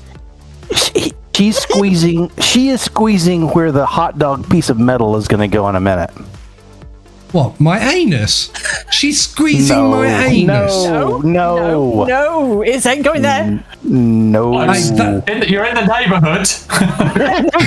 You're really close. You didn't say that the metalwork was that small. You know, it's not going to fit in there. He said You saved yourself, Fish. You saved yourself. Well, yeah. So anyway, there is a holler. You've got a holler when she does crank your monkey, so to speak. And I think as you guys enter the coffee shop, please don't use the word enter. Yeah, not right now. I think you guys hear a scream. It's I can't weird. believe we've corrupted the dean. Yeah, it was only a matter of time. No. Success. The room still has the silence thing on it, doesn't it? Oh, it does. You're right. They don't So hear they anything. don't hear anything. Well done. Oh, well I think done. Do I get a penny for that? Grace. Might as well go home. You might as well go home. Nothing going on. Dream. Oh, it was all a dream. It's probably just a dream. Let's let it go a couple more hours. Do you think we? I thought the Navy guys might be here, but no. I wonder if we should phone Alvarez, maybe, and get Alvarez over here. You know. I'll tell you what. Why don't I make us a coffee while we're waiting? Okay. And a cupcake. Have you got any of them cupcakes left? Yeah, I think there might be some in the back. It might take me a while to find them, but yeah, I'm sure there's something. Oh my word. So Fish, she's fun. tired. Yeah, I scream. I scream. This is a cold, metallic kind of screech that not even a girl could make. This is just something from beyond the normal. I bet. It's a shame that no one can hear it. Yeah. Yes. It's like he's in space. Yeah. In And then I Ripton start time, panting. nobody can hear you And I scream. go, oh my god, I might need those to have children with, but that was kind of arousing in a painful, sadistic way. She runs Have you got any towels close by? Because you might need some. She runs a leather-clad finger from where she squeezed up your whole body to your neck, your throat, up your chin and across your face as she steps behind you and picks up as you're... Do you cock your head to try and see what she's picking up? Or you stay there, looking forward?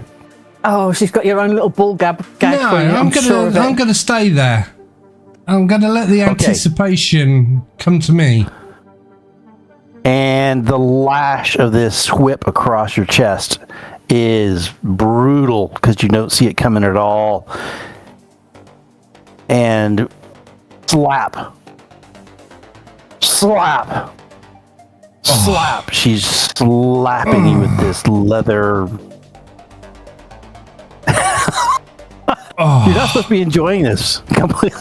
Man, I tell you, there's only one more thing that you can really do to bring me over the edge. Pour salt water on my chest now. I dare you. Very well. She hauls you physically, and it's because you're bound. Otherwise, I give you some fight to this, okay? Because you deserve it. She says, "Welcome to our drowning pool." And she forces your head under the water and is holding you. Meanwhile, downstairs, what do you guys do? So I finished my cupcake. The coffee's not ready yet.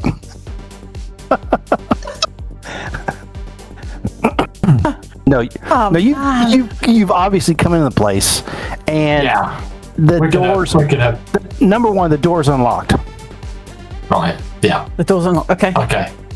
Yeah. So, well, first thing we think about obviously is upstairs. So that's where we're going to head. Absolutely. So you rush upstairs. Are we locking the door behind us? Oh, Yeah, probably a good idea. Yeah, let's do that. very good. Only take a second. So. Only takes a second. Rob, that's another second underwater. Blum, Yeah. blum. And How's she got me? so you're bound head and foot. There's a leather cord that's about this thick that runs up the middle of your back. It has a loop around your neck, around your chest, around your torso, and around your legs. And on your back, there's another couple of loops that have your arms looped in there tightly. And she has drug you physically across where you almost can't move and is shoving your head underwater. Now, I'm going to give you a chance here in a minute to do something, because as much as I love them rescuing you, I also think you should probably have a chance to do something. So, because that's how movies have gone nowadays. No one can rescue anyone. As soon as the rescuers appear, the other person has somehow managed to save themselves. I don't know if that makes sense. No, the other way they do it is you find the rescue, get to the door, they open the door, only to realise the room is empty and actually they're at the wrong place. Oh yes, and they have saved themselves. Yes.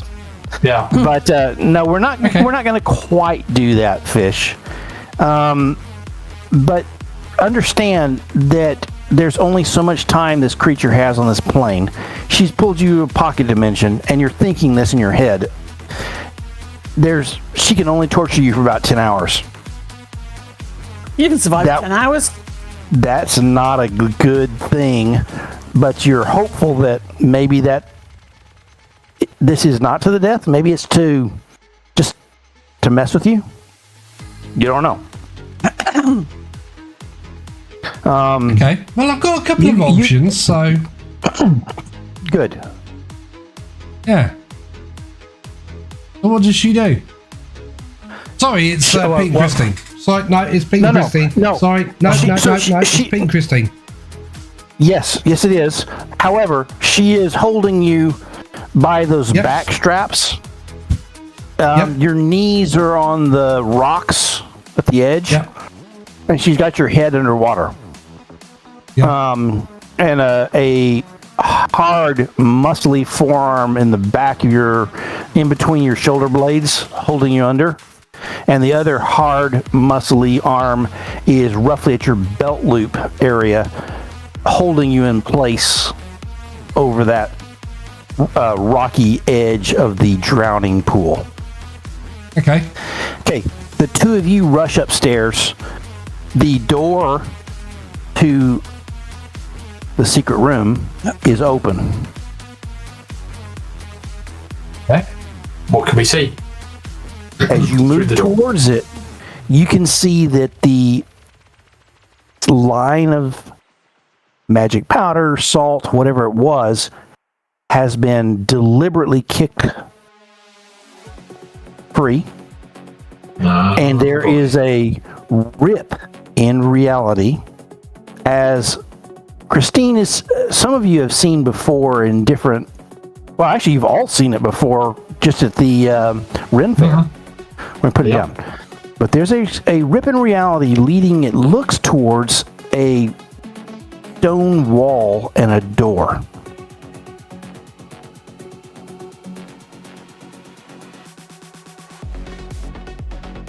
Andy turns to Grace, says, "What do you want to bet that Fish is in there?" I'm not betting anything. There's a hot rush of air out from the gap. Hey, It Andy's smells going in. sulfuric. Andy is going in. Okay. He's got that furious hindrance. Can't stop As him. he does. Grace, what do you do? Grace will be joining Andy, going in. Okay, then we are all on the map as we see it now. So, Andy's going to open the door. I love it. Okay, so I think the door is not locked. I think the door was left that way because the person inside didn't think anything would ever possibly happen. So, with that, we're going to cards for everybody. So let me get the... Have a tracker. By the way, I can't move my, can't select my tokens. Oh, crap. I will quickly... Me neither. Okay, so I once again need to fix that. I really apologize. Andy Armstrong, save. I remind me in my off time at some point to fix this in my generic page that I've got all of our tokens. For some reason, I have not fixed those. Can you guys move them now? Yep. Okay, very good. Yep. Good. So I'm going to go really quickly to Fish's character, and sure enough, it's the same way. That would have been funny when he was trying to run away. Okay. Run away? He's not running anywhere. His feet No. are Fish. he flumbles around on the floor. Yes. I think you get the first card. And it is Okay. a jack of not spades, of clubs. Jack of clubs. Oh, wait, where's our tracker? Crap. Don't know. Yeah. How about There it is. that? There we That'll go. do. It's empty. Good. Okay. Is it empty Jack. for you, Anthony? It's not now. Now it's come up with multiple of everyone. I'll figure it out as I go. Clear it. Clear it? Clear it. Okay. Yeah, just clear it and we'll put them back in. I just removed all turns, confirm, clear. Could it be happening because you've got so many of our tokens all over the place? I don't know. Right. That's perfect. That's perfect right there. Okay. Actually, just a minute. I need to do one other thing. Boom. There we go. Okay. So it looks like this is ghosted out, but that's because I've got it in the wrong layer. I'm going to do this in a minute. Okay. So, Andy, how many cards? 2, please. Boom. They are the King of Hearts is what I will King of take. Hearts. Nice. Nice. What was the other one? It was the 7 of clubs. 7 clubs came. Okay, Grace. 10 of 10 diamonds. of diamonds. Oh dear. And the demon gets a 5 and a 8. It gets an 8. Oh, gets 2. But it only got the 8. So we shall put it at the end of everything. 8 of spades. Boom. Looks to me like Andy is going to wind up going first. As the door opens, so let me describe this to you properly. The floor appears stone, but as you step across into the room, it feels spongy, more like you're stepping onto leather. Hard leather, but it's got a sponginess to it. The room is full of the type of things that only come to in nightmares to you. The straps and the cross and the cages and the chains, the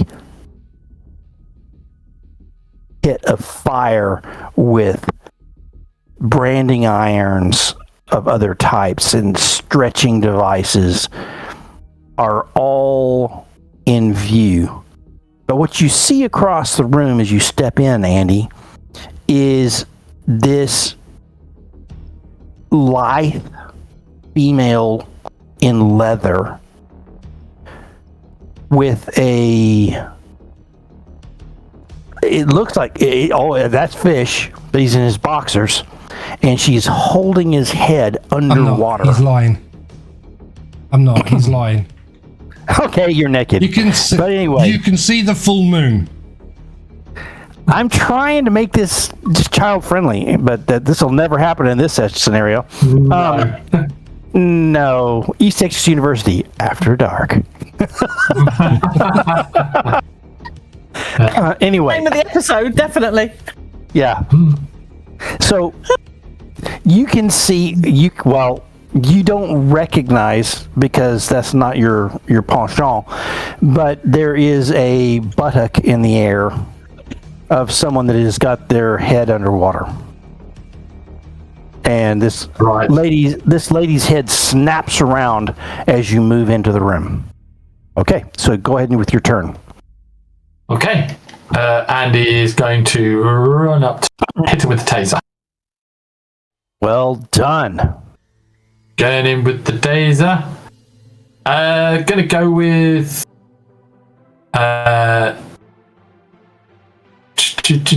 do I dare? You did not change. No, unfortunately I'm not well dressed for this situation. Fair enough. Is that what you mean? Just wondering if you were going to make a quick change. Yeah. Well, I see what you mean. No, Andy didn't change. Why did you move over there so fast? 5, 10. How far? Well, sure, your pace is 3, 6. 4, 5, 6. You need to run. Asking. You'd have to run to get there. I would. That's what I'm That would be thinking. one step back. Okay, so Andy's going to run. Okay. And He'll be here. he's going to do 2 actions. He's going to run and attack. And okay, so there's -2. So Got it. the -2. The minimum the run can be is 1, which will put him next to us. So Very good. Yeah. So no worry with that. That's fine. So go ahead, just make your attack at -2. Yeah. Because you had to move Okay. far enough. And you can thank Christine for. There we go. Yeah. That's what I was looking for. Well, I'm going to spend a penny. As you do. I love it. I think that's that's fair enough in the grand scheme of things. And I don't know why I can't grab that Benny that's on the map You to get shoot rid of it. fish in the butt. Finally, you have your revenge. He is tasered in the pool. That'd be funny. Can anyone remove that? Can you remove that Benny that's on the map? I can't. It's like completely out of my. Oh, I'm on the wrong layer. Okay, very good, very good. So yeah, no, you swing at her with the taser, and even with your extra effort, she just manages to move away as you go by with your arm, and she's going to come back and try and crank down on that arm and hold on, but that's not her turn. Charles, Yes. you are what's the term? Bound. Yes. So I'm bound, yes, but I'm not completely useless. So No. the way that you Never. described it, surely I would be right in front of her. Well, I put her to the side more as a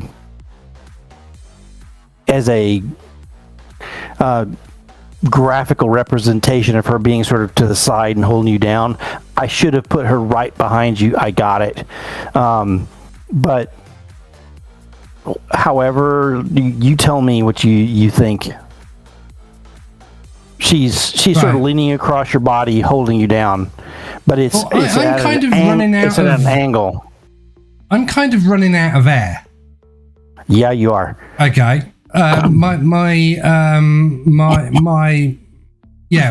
lungs are going to start screaming at me very soon. Yep. Now, if we're actually the way that we are, there's not much that I can do. Okay? But if she was right directly behind me, so in other words, if I was more there, then I would like to do 2 actions. Sadly, you're not. She is leaning across you from the side on purpose so that your flailing legs are flailing in the air away from her.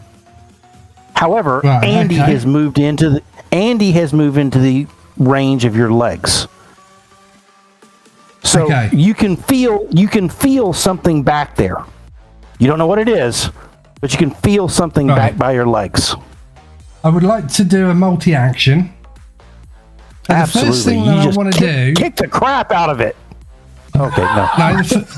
The first thing that I want to do, is I want to move my knees up the wall so it's on the ledge. The second thing that I want to do is I want to try and push through my hips against my knees and use my card so I get an instant success with a raise and I push her back into the fire. By the way, you may not get that far, but you are going to, because of your card, you will beat her for her strength roll against you fighting back. Okay? Yes. So what I'd like to say is that you push her back. She's not going to fall in the fire. This is a freaking monster. You fall on the ground right there, flopping, wet, wearing boxers. Yeah, and it's flopping wet fish. The elephant's trunk is flapping. It's flapping, and then it just falls on the floor. But you can see, Andy, don't try and kid anyone. It's not long enough. Yeah. It's supposed to be a role-playing game, dude. The tip literally just grazes the concrete stone floor that feels somewhat leathery. Okay? Yes. So he has a leather collar around his neck. There's a metal ring hanging from the front of it. Heaving, and I'm like, there's a leather line down his torso, running to another round leather piece around his hips. There's a round piece around his torso. There's another leather piece running down his back, and there's his ankles are bound together, and they are cranked up with it looks like some rope has been tied between a metal ring by his whatever is binding around his ankles to a leather ring, to a metal ring somewhere on his back, and then his hands are behind his back, and they are also attached. And you're like, okay, this is freaky and it looks like he's been beaten a while. There's red marks across him. There's burn marks. Fish, we have covered over some of the longer period of time that you waited for him to come across town that was less than pleasant. But he looks pretty dang beat. When I finish you have a inhaling of, I have a level of fatigue. Right, okay. Yes, you do. So when I finish from being tortured for an hour, I look at her from the floor and go, "You keep forgetting the fucking safe word, don't you?"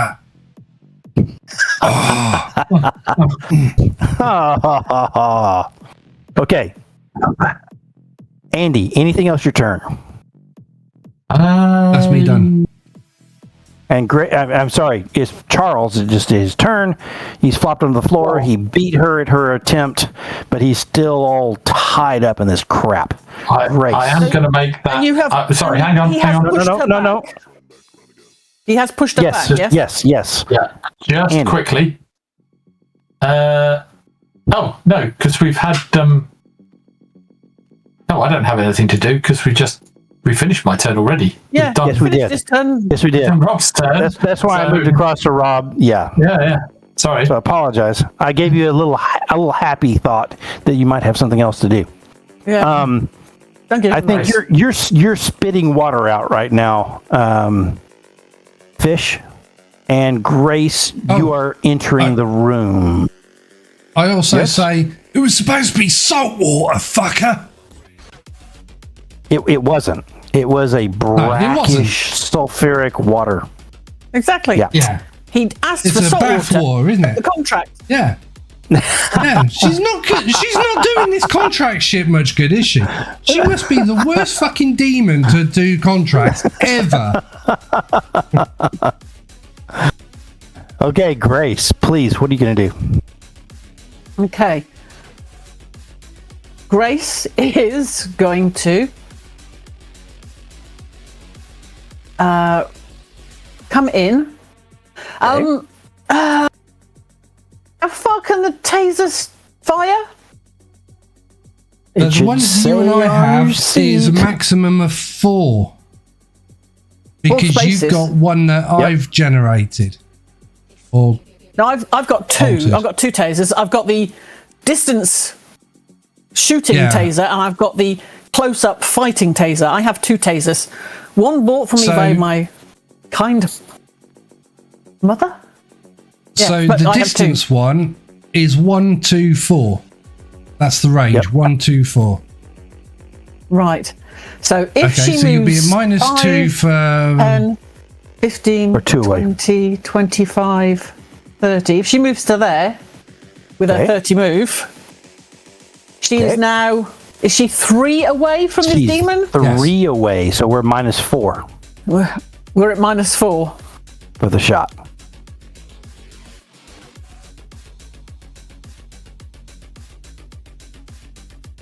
Hey ho. Do I do it and risk shooting one of my colleagues? I think it'll be fun. Absolutely. I think it'll add something to it if she shoots her Wonderful. colleagues. Okay, What the heck? let's see it. Just because, we've got Absolutely. no, I'm not going to take comes. the minus off. You're going to have to take that off from the figure that's rolled, whatever it I might be. will. Okay, so you didn't take it off. Okay, I didn't so take it minus off. 4 is a 1 for your wild die. Right, okay, and I will spend a Benny. What the heck? Well, I've got all these Fair Bennies. Why not? enough. Try again. I notice you guys have been self-censoring on using multiple bennies for the same roll. That's not necessarily the case. Like when Pete failed last time twice in a row, he could have continued spinning bennies until he was out. But I haven't done that. yeah. Yeah, no, I knew. So, That'll do it. Grace, there you go. And so That'll with do that it. one, absolutely. That's 7. Here's, unfortunately, here's what happens. Yeah. The darts shoot across the empty space and stab into the side of this demon. And it turns its face and looks at you. And you get the absolute memories rushing across the link of all the times you have tasered monsters. And it grins because it has figured out. And it grabs the wires to yank you towards it, but it doesn't have its turn yet. It does need to make a vigor roll, though. Oh, no, it does not. It is immune to this. It's has immune to being tased. Electricity. Yes. And it is because it has figured it out from you guys' brains, so that's one of your best attacks. Okay. So it's immune to the fatigue and to the electricity. Yes, it is. And that's why it grinned at you so absolutely evilly. And you're thinking about the bat that you still have in your back. Oh yeah, Bassie's still there. No fear Okay. on that one. Anything else you want to do in this round? Anything?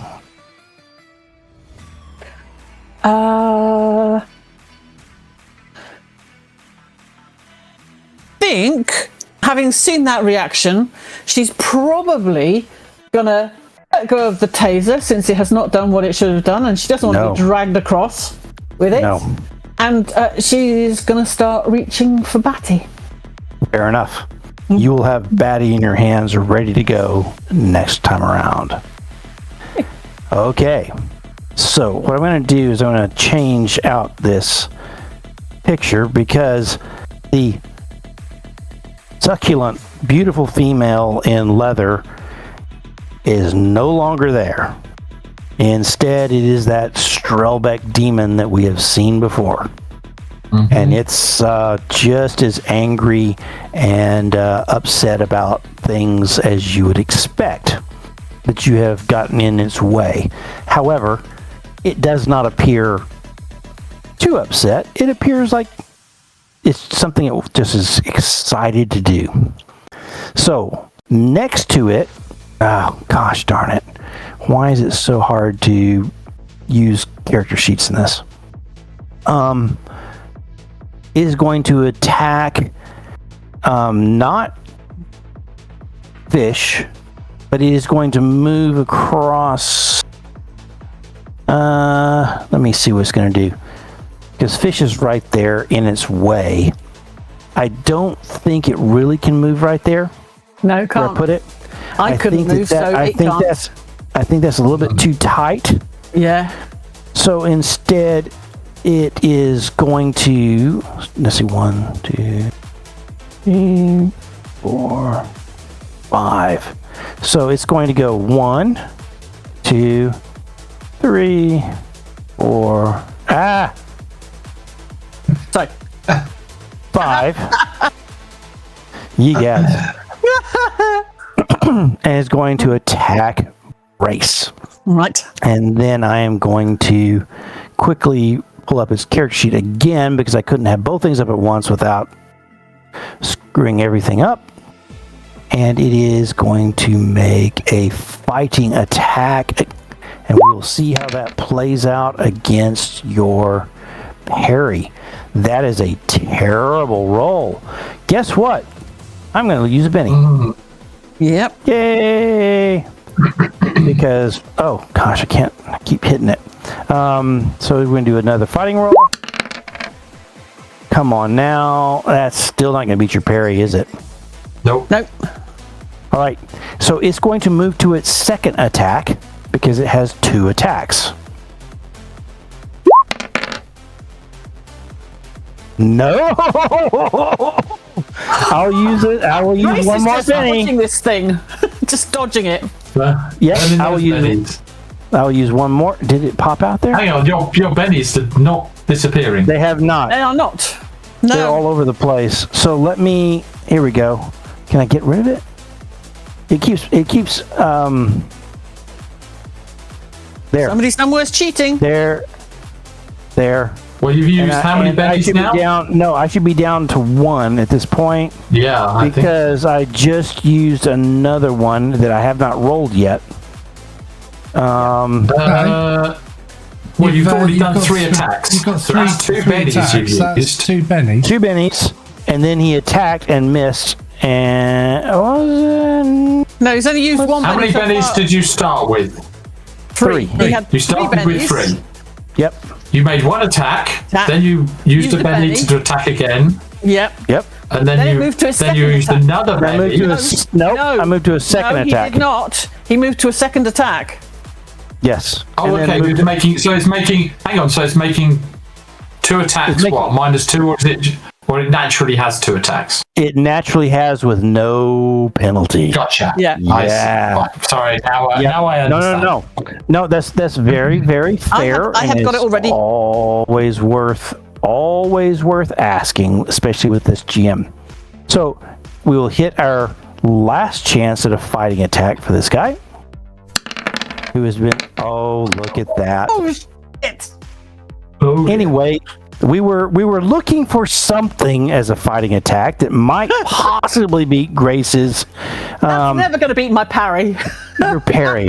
So, for those of you not watching and listening, the roll was a 19, whereas Grace's parry is An 8. very good.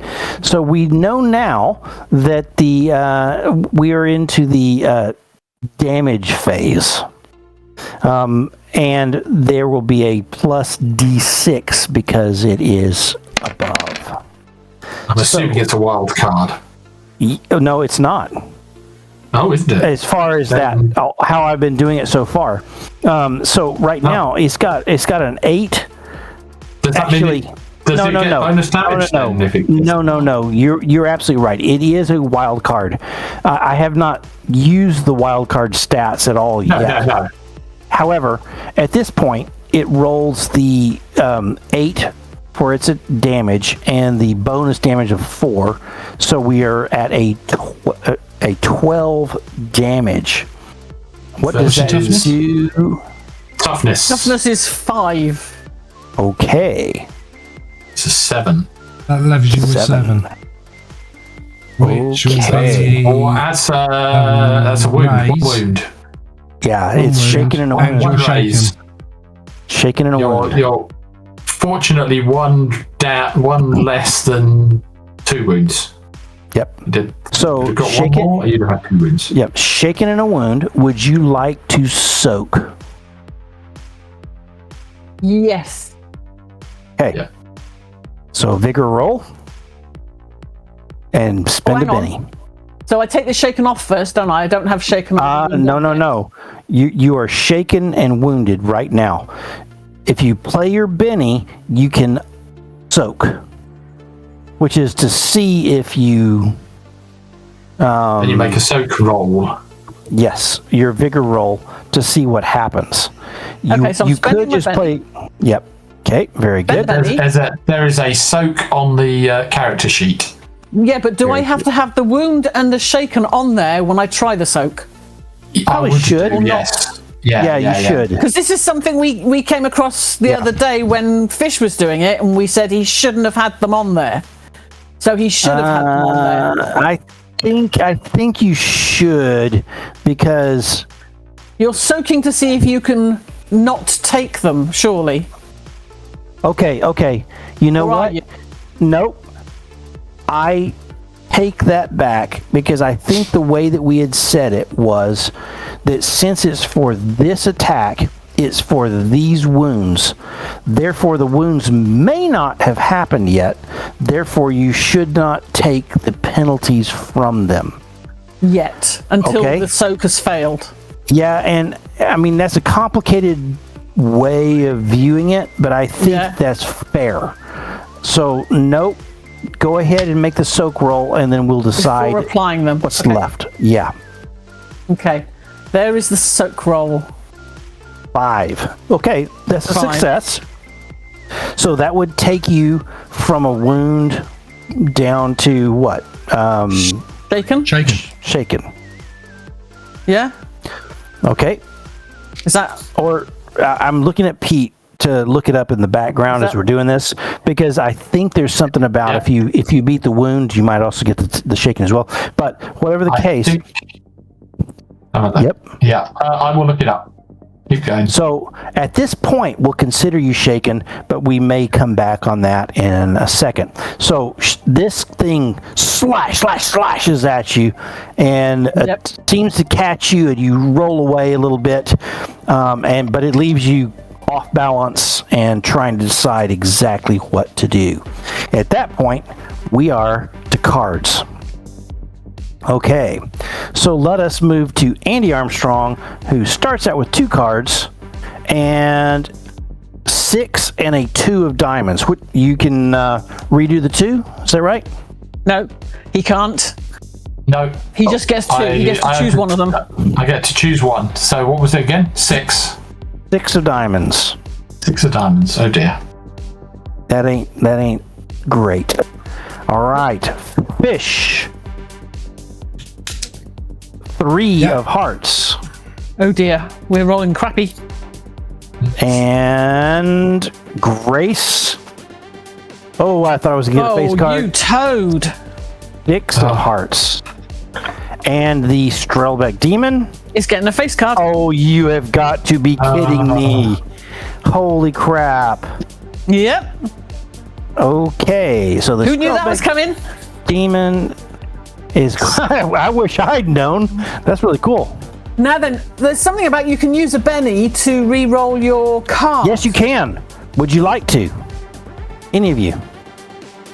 Understanding you've got to beat it. Yes. I think in the pile ahead of you. Oh, sorry. We're gonna get a No. From There are no aces in the pile ahead of you. So there's still the ace of all the aces will beat that. Go ahead. No, soap rolls.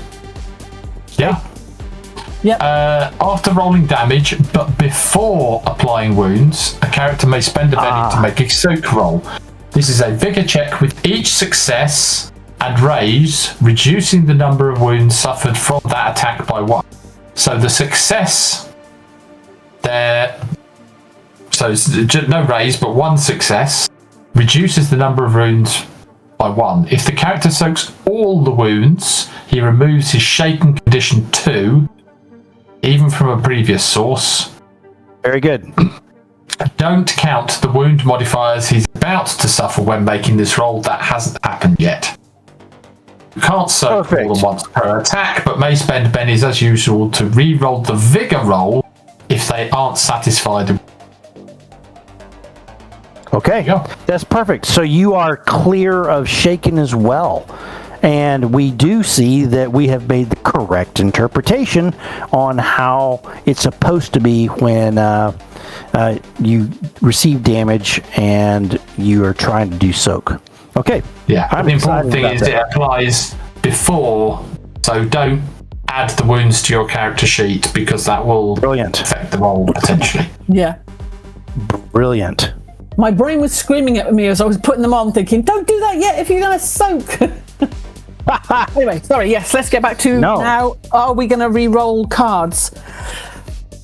Does anyone want to re-roll a card? Now, if you get lucky out of this stack of cards over here, that you get any of the 3 aces that exist, or a joker, you will be ahead. So you have 3. So you got 3, 4, 5 out of the remaining cards. Yeah. How many cards are there? I don't know. Let's see. You've gone through 1, 2, 3, 4, 5. We have 15 6, minutes. 7, 8, 9. 10 of 12. Yeah. I don't particularly like those odds. Okay. I hear you, Rob. Roughly 10% odds, probably. By the way, for those of us listening, and I know Andy and Pete has got other things to do, I've got a holiday tomorrow, so I can stay a little bit longer. Oh, of course you have. Happy Turkey Day. Thank you. Yes. Cool. Okay. So, anyone want to draw another card? No. Okay, fair enough. The Strelbeck demon. Keep those bennies. Yeah, the Strelbeck demon is going to try and crush you again. No, but it is. And so, Rob, your character, Fish, is still completely bound up in those stupid leather straps. Yep. So maybe someone will help you during this round. We'll see what happens. Busy. Busy. Yeah. Okay. Demon. Anyway, let us quickly move across to this stupid Strelbeck demon and make some attacks. So, first fighting attack is a 5, and that's not going to do anything. And it's down to 1 Benny, so I'll just make his other attack. So let's do this again. Another fighting attack. Come on now. There's the 9 I was looking for, because it is. What is your... You said that it wasn't a wild card. It is. Then I went back on my word. You did go Come on. You got to be I didn't on hear that. you go back on your word, you see. That's what it was. You've got to go through the anyway. Yeah, Okay. I'm still thinking about my bondage session. I'm still aroused by it. Come on. You're going to be there for a while. Okay. What was your toughness? Grace? It's parry, isn't it? Parry. Yeah, parry's 8. 8. So it only beats it just barely. Okay. So it does beat it, so let's go for the damage. Okay. That's not gonna beat your toughness. That ain't too good. Nope. Look at that. So it whacks at you and hits you, but you roll with this punch, and you see the long spindly claws wrap around you, and you roll out of it before it can rip at you. It's terrifying, but you have absolutely moved I'm hoping out of that that. I'm terrifying the shit out of it as well, that this stupid puny little female human in front of it is basically Absolutely doing bending well. backwards all over the place, and this thing has so far Absolutely. to her. It's phenomenal. Yeah. Okay. Andy. And she's What do you going to wanna do? stand there, Grace is going to stand there and go, batter up. I bet she will. Oh, are you? Oh, I love it. You can leave fish wrapped up on the floor. That's awesome. Oh, yeah. Really got Be no busy. choice. We've really, really got to sort this thing out. Yeah, you do. Yeah, you do. Okay. So you have with your just Actually, no, he's going action. to. Yeah, he's. If I take No, two don't get actions. distracted. Yes. If I take two actions, Yeah. can I basically just sort of swipe the leather cords that are wrapping Yes. fish up? Yes. With a simple Okay, fighting so- roll. You just gotta succeed at -2 with your fighting roll, and you'll rip him up. Yeah, but he's not dodging though, is he? No, but you still got a minus. I see what you're saying. I am on my back. No, go ahead, and it is a multiple action, but you know what? It's against something that wants to be done. So just roll a regular. If you can hang on. just succeed. Hang on. Did Fish just say he's on his back? Yeah, I landed on my back. Did he? Careful with those claws. I don't think you can land on your back And because you you take basically cover. you've got your legs and your hands are all tied they're behind you. Yeah. You won't rest on your back. You'll be on your side at the best. Yeah, everything's strapped up behind you, Fish. Your arms and your ankles are up behind you on your back. Now, come on. Do you really want him to amputate Fish finger? Yeah, Okay, I let out another squeal. I think that's a wise choice. I don't know why. And another Success. one. Andy, Okay, fighting's that's a hit. it's a hit. That's freed That's enough. fish. That's freed fish. Okay, Now, and you've changed. Can Andy move through this space? Actually, it doesn't matter. Andy's basically going to move through Grace's space. He's Okay. going to grapple the demon. Ooh, I love it. I love it. So, opposed. Hang on. So I've got to raise my. I know.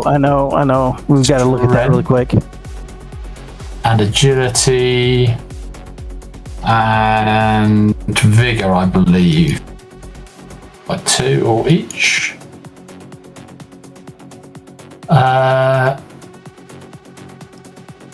So he's going to make a strength check. Against? This case.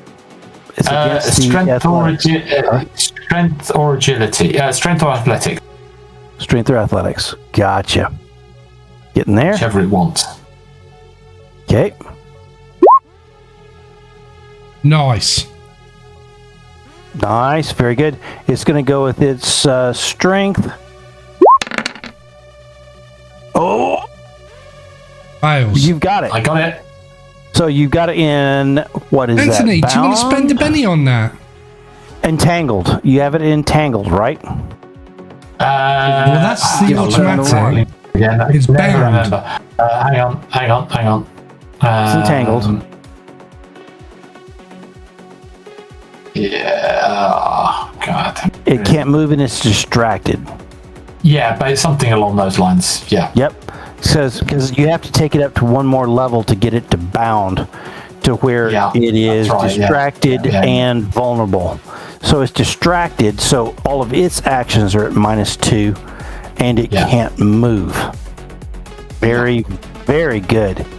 Okay, so let us see what happens as this werewolf just jumps over the top of Grace and just pounds into this demon and goes into a furious scrabbling against the floor, where you can hear the screech of the talons of this demon and the screech of the talons of this werewolf as they're just going at it on the floor.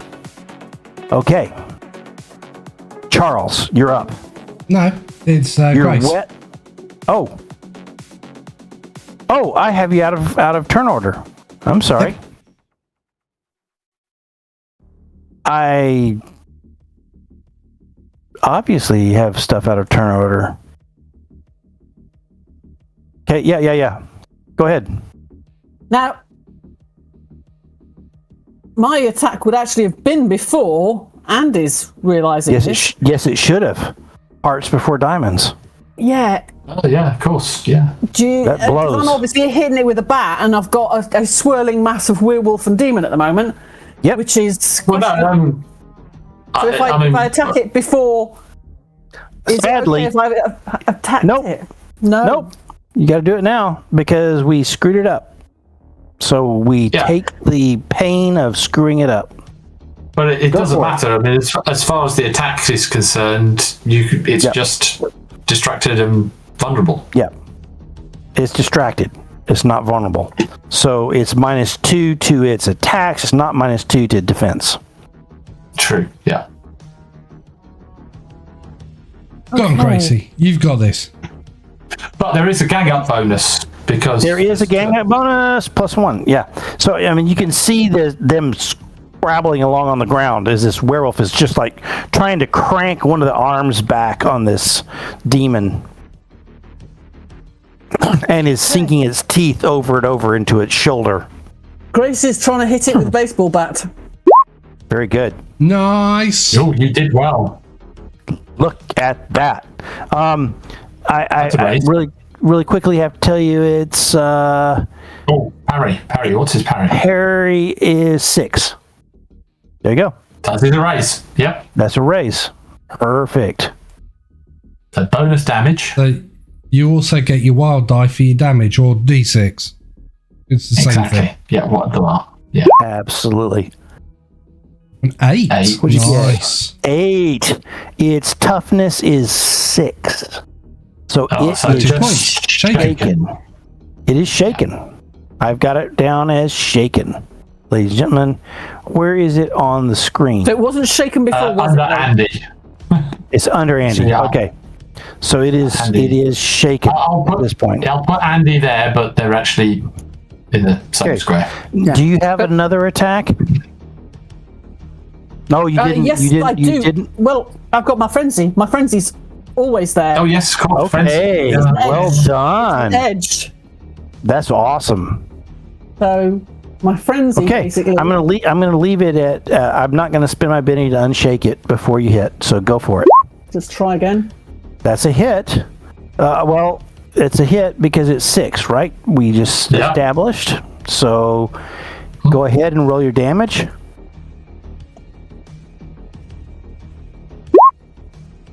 Shame you didn't have that bonus damage. Damn Seven. it. Shame. I know. That would have been so nice. It would have been so nice. It's enough to give it another shake, shaken. which gives it a wound. Which now A gives it Got a a wound. wound. It's got a wound. There I go. I'm gonna up it to a wound. You're going to And spend it that is- Benny to soak it?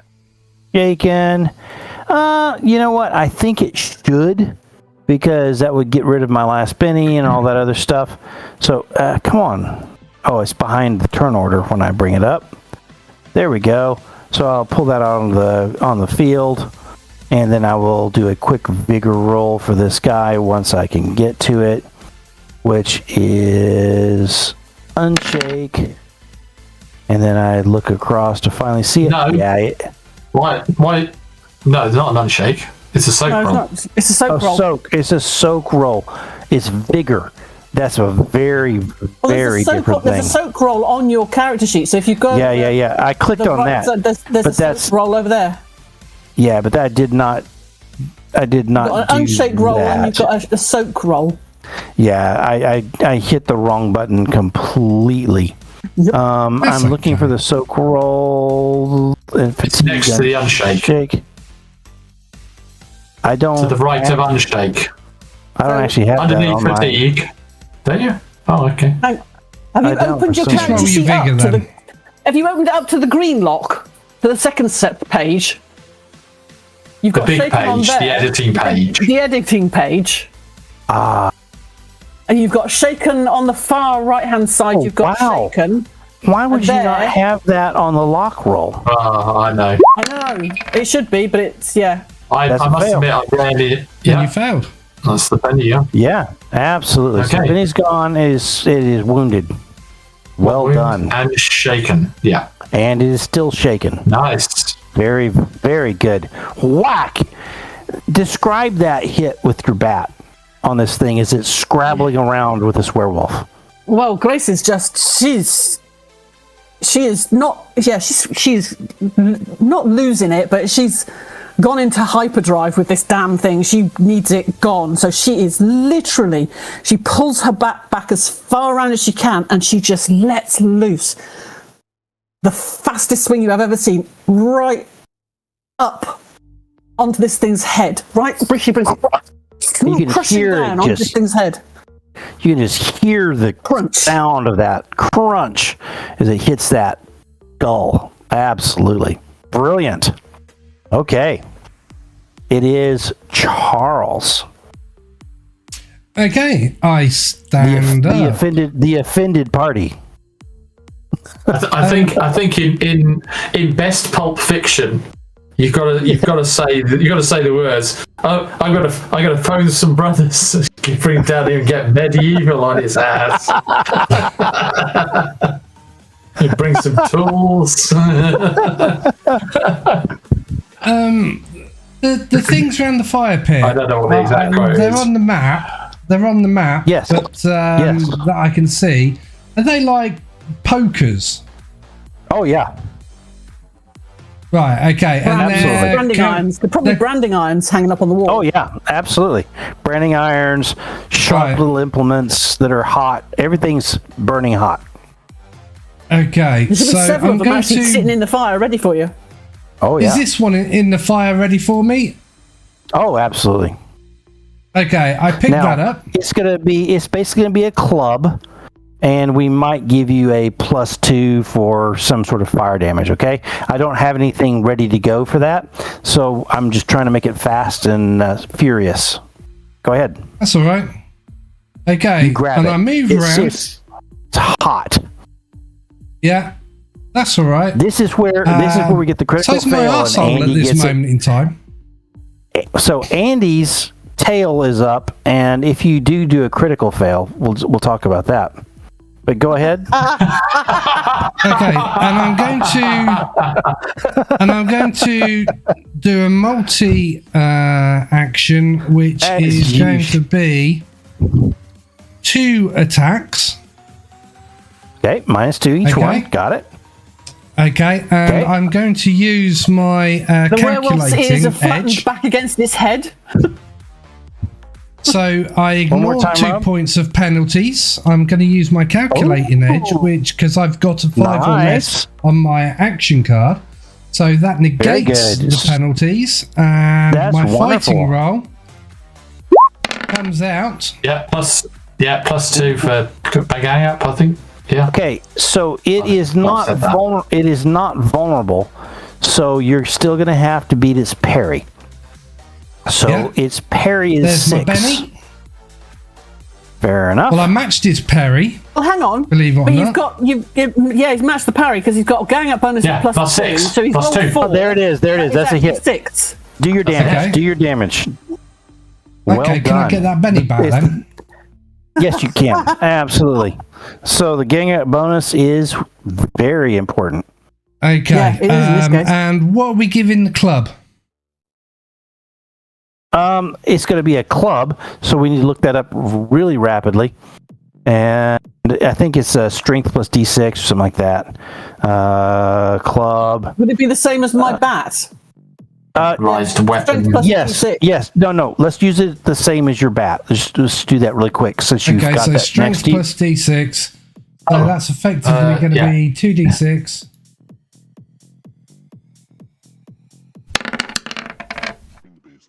And another D6. Oh! Yeah. That's a rollover. So There that's we 7, go. 8, 9. That's for the first That's attack. his toughness. Okay, so what Nice. toughness? Toughness. What's his toughness? Dang Is it, I had that down. Six. no, 6. It is no 8. 6. 8. It's 8, isn't it? It's 6. It's 6. Oh yeah, Okay, sorry. so you got yeah. 9, so So that that's is just 3. one more So wound. that's One more wound, so it's up to 2 wounds. yeah. Yep. And then my second attack. Okay.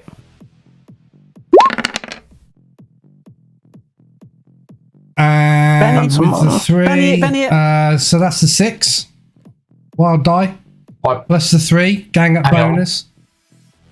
Plus 2 gang up bonus. Gang up bonus is 2. Oh yeah. So that's 5. So yeah. So I'm going to spend a Benny. Benny. Okay. Try and beat that You pair. need a 4. That's what level 4. Come on, come on. Oh. Oh! Oh. Oh. Crap. Spend another Benny. Benny. Okay. Benny. Do it again. Reroll. Got Benny's to Yeah. burn. Benny. Another Benny. Oh. What the Is that a hell? critical fail? Hang on. No, it wasn't. Wait, no, that no, was it 'cause wasn't. was minus Yeah. 1. And another you- Benny. Holy crap. Wow, those bennies are going. Might as well. Here's a hit. Hey, we got it. That's it. That's what we got. That's That's it. it. Yeah. Right. gotta So hit, gotta hit. 2d6. Come on, you gotta beat that 6 toughness. Come on, beat the 6 toughness. There's the 6. You done it. You beat the 6 toughness. That's another wound. That's it. That's it. 3 wounds. That's 3 wounds. Okay. So at this point, can you describe? So I'll tell you what's going to happen after you've destroyed it. It is going to go out in a puff of noxious gas. But what happens when you swing at it? What kills this thing? Okay. So the first one was a meaty. I mean, Andy could hear it could feel it when I ran the back of the head with a hot iron poker. And I just go whack like that. Like Grace has taught me with a baseball bat. Okay. Yep. I The have been giving him second lessons. attack, I'm like trying to size up, a little bit like Tiger Woods going for his first drive Yeah. on the fairway, where he sizes up and what have you. And then I go for it and I completely feck it. And it's not as good as the other one, but it still hits. And I lean in after the follow through and I say, "You promised me kinky sex times and you didn't fucking deliver." And then she just Boom. Okay, guys, all of a sudden, the temperature in the room drops by probably 10 degrees. You suddenly see all of the torches go out. And the open doorway from which you sprang, you can see the tear shrink by half. Gotta get out of here. And he goes, I need boxer shorts. and jumps for the door. Well, what's that? Okay. Skippy, they're down the well. So you guys, we will allow this to just play through. You guys rush through, and you land into the sanctuary as there's a snap as reality goes back to as it should be.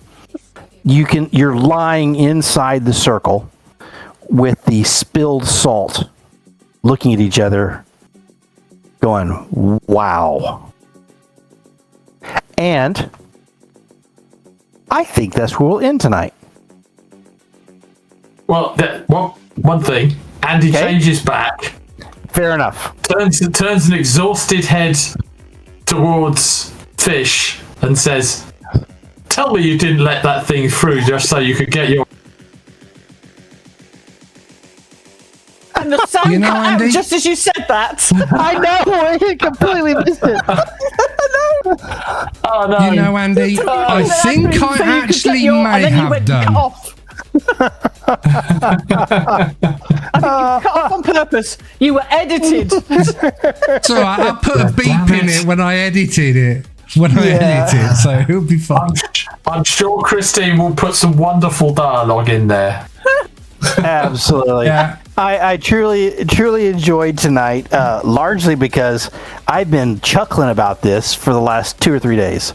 To my wife. Yeah, you see, it everybody doesn't else. say anything about sex. It just says kinky fun time. I know. And I just thought it was, I went through the wording from Christine's write-up, and I was like, oh my gosh, he did bind himself. Holy crap. Mm-hmm. If she can figure out what a GIMP mask is. And I thought about that for a while, because I was like, she's from the 50s when she came through last, and she's in this room. She probably does not know what a GIMP mask is and could not even craft something. And then I thought of, I'll throw in a twister, which is if they've said the name, then it's got a chance to come across and try and find things out. Therefore, she tried to use Grace's sister and to find out what was going on. And once it found out, it could then compel Fish to keep up his part of the bargain, whether he wanted it or not. And then she was going to have as much fun with him as she possibly could in the 10 hours before she killed him and went away. So you guys came in time to save him from that. He may have a couple of burns and some... Explain. Are they nightmare? Are they nightmares, Fish? Or are they not? I don't know. Whatever they are, it's he could be walking gingerly for a little while as well. yeah. There's that. Yeah. Some bruises down below. Yes. But I would like to think that it would be not necessarily a nightmare, more of a disturbing dream. But Fish will put it down to the fact that Andy's already mentioned that if we kill it, it just goes back home. So it might still have a link to that. In which case, it could be trying to replay everything in my mind.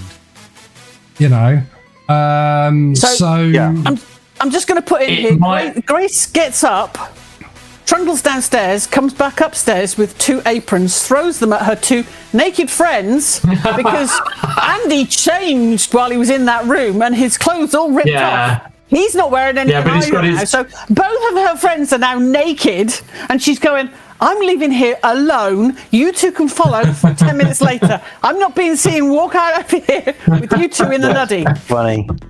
Well, Andy's got his go back. I did say Andy's got his go bag with him, and in his go bag, he's got. You've got some clothes. Absolutely. Yeah. So the only person boxer shorts. You go commando, Andy. Yeah, I'll go commando. You can have the boxer shorts. Keep them. I don't want them back. Thanks. And your apron. You can wear your apron out as well.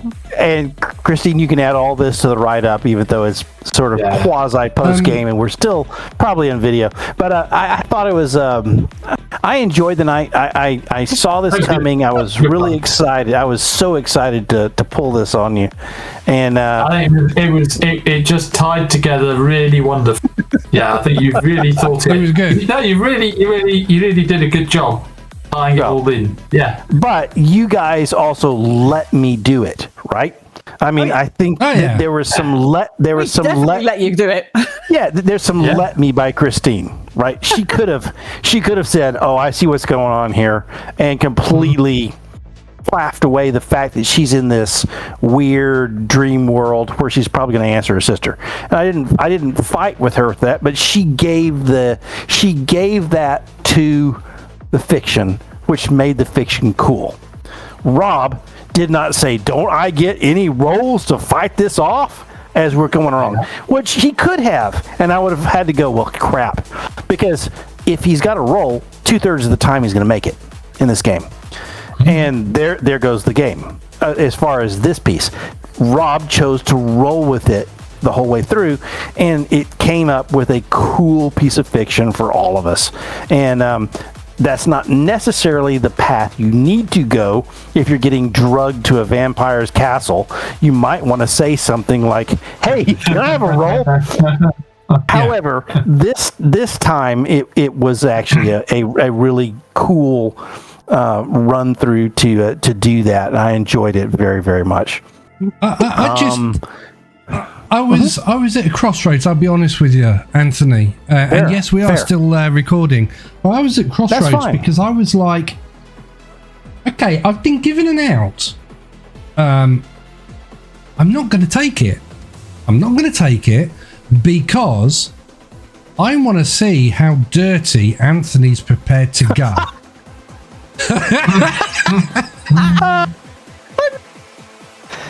I mean, you set it up. Kinky fun time.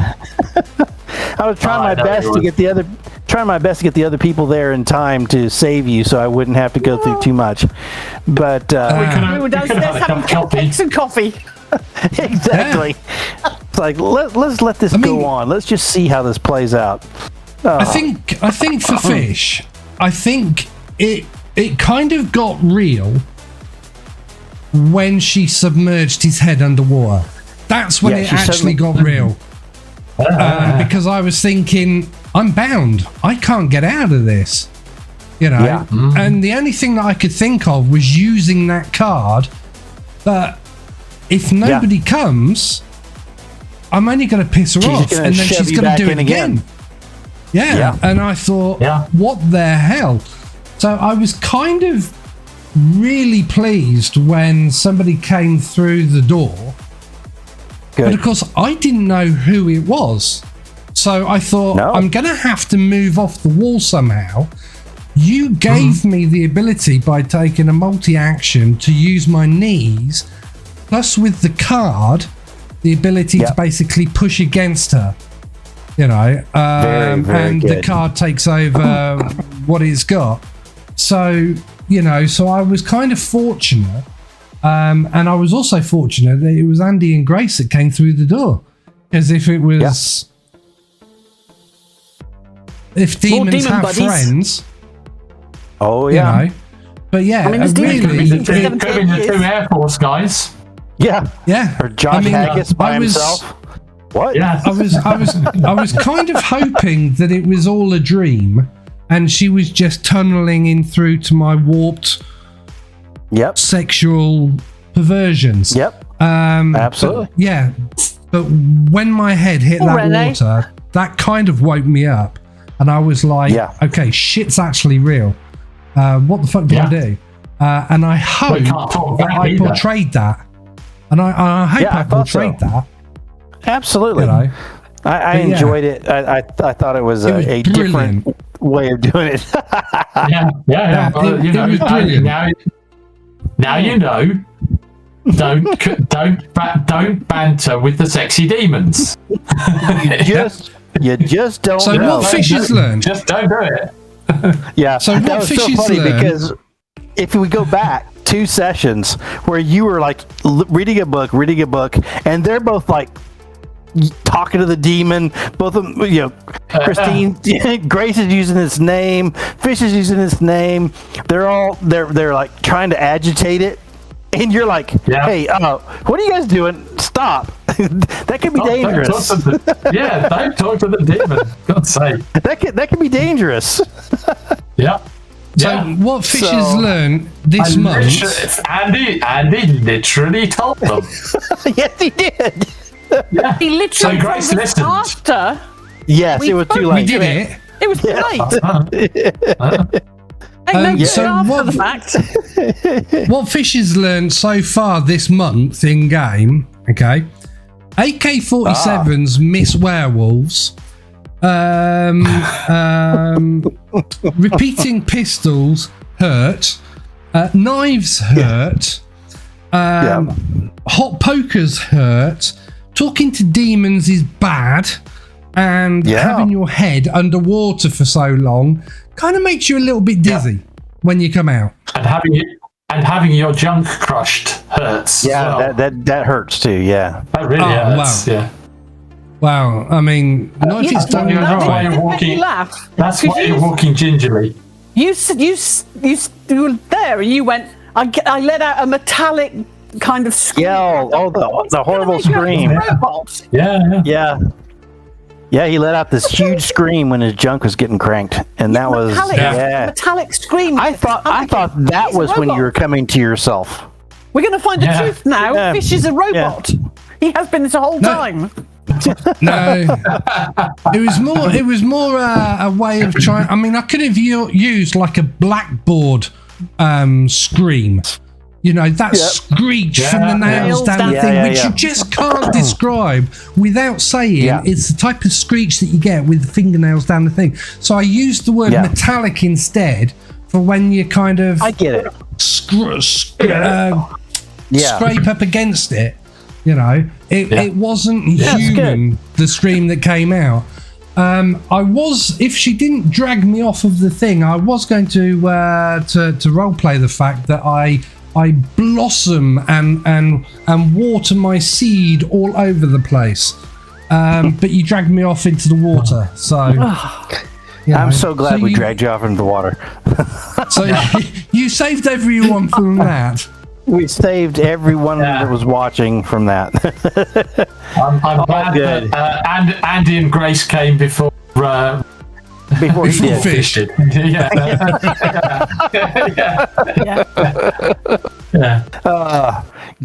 evening. But the map looks really good though. I mean, that really looks actually like a dungeon alchemy.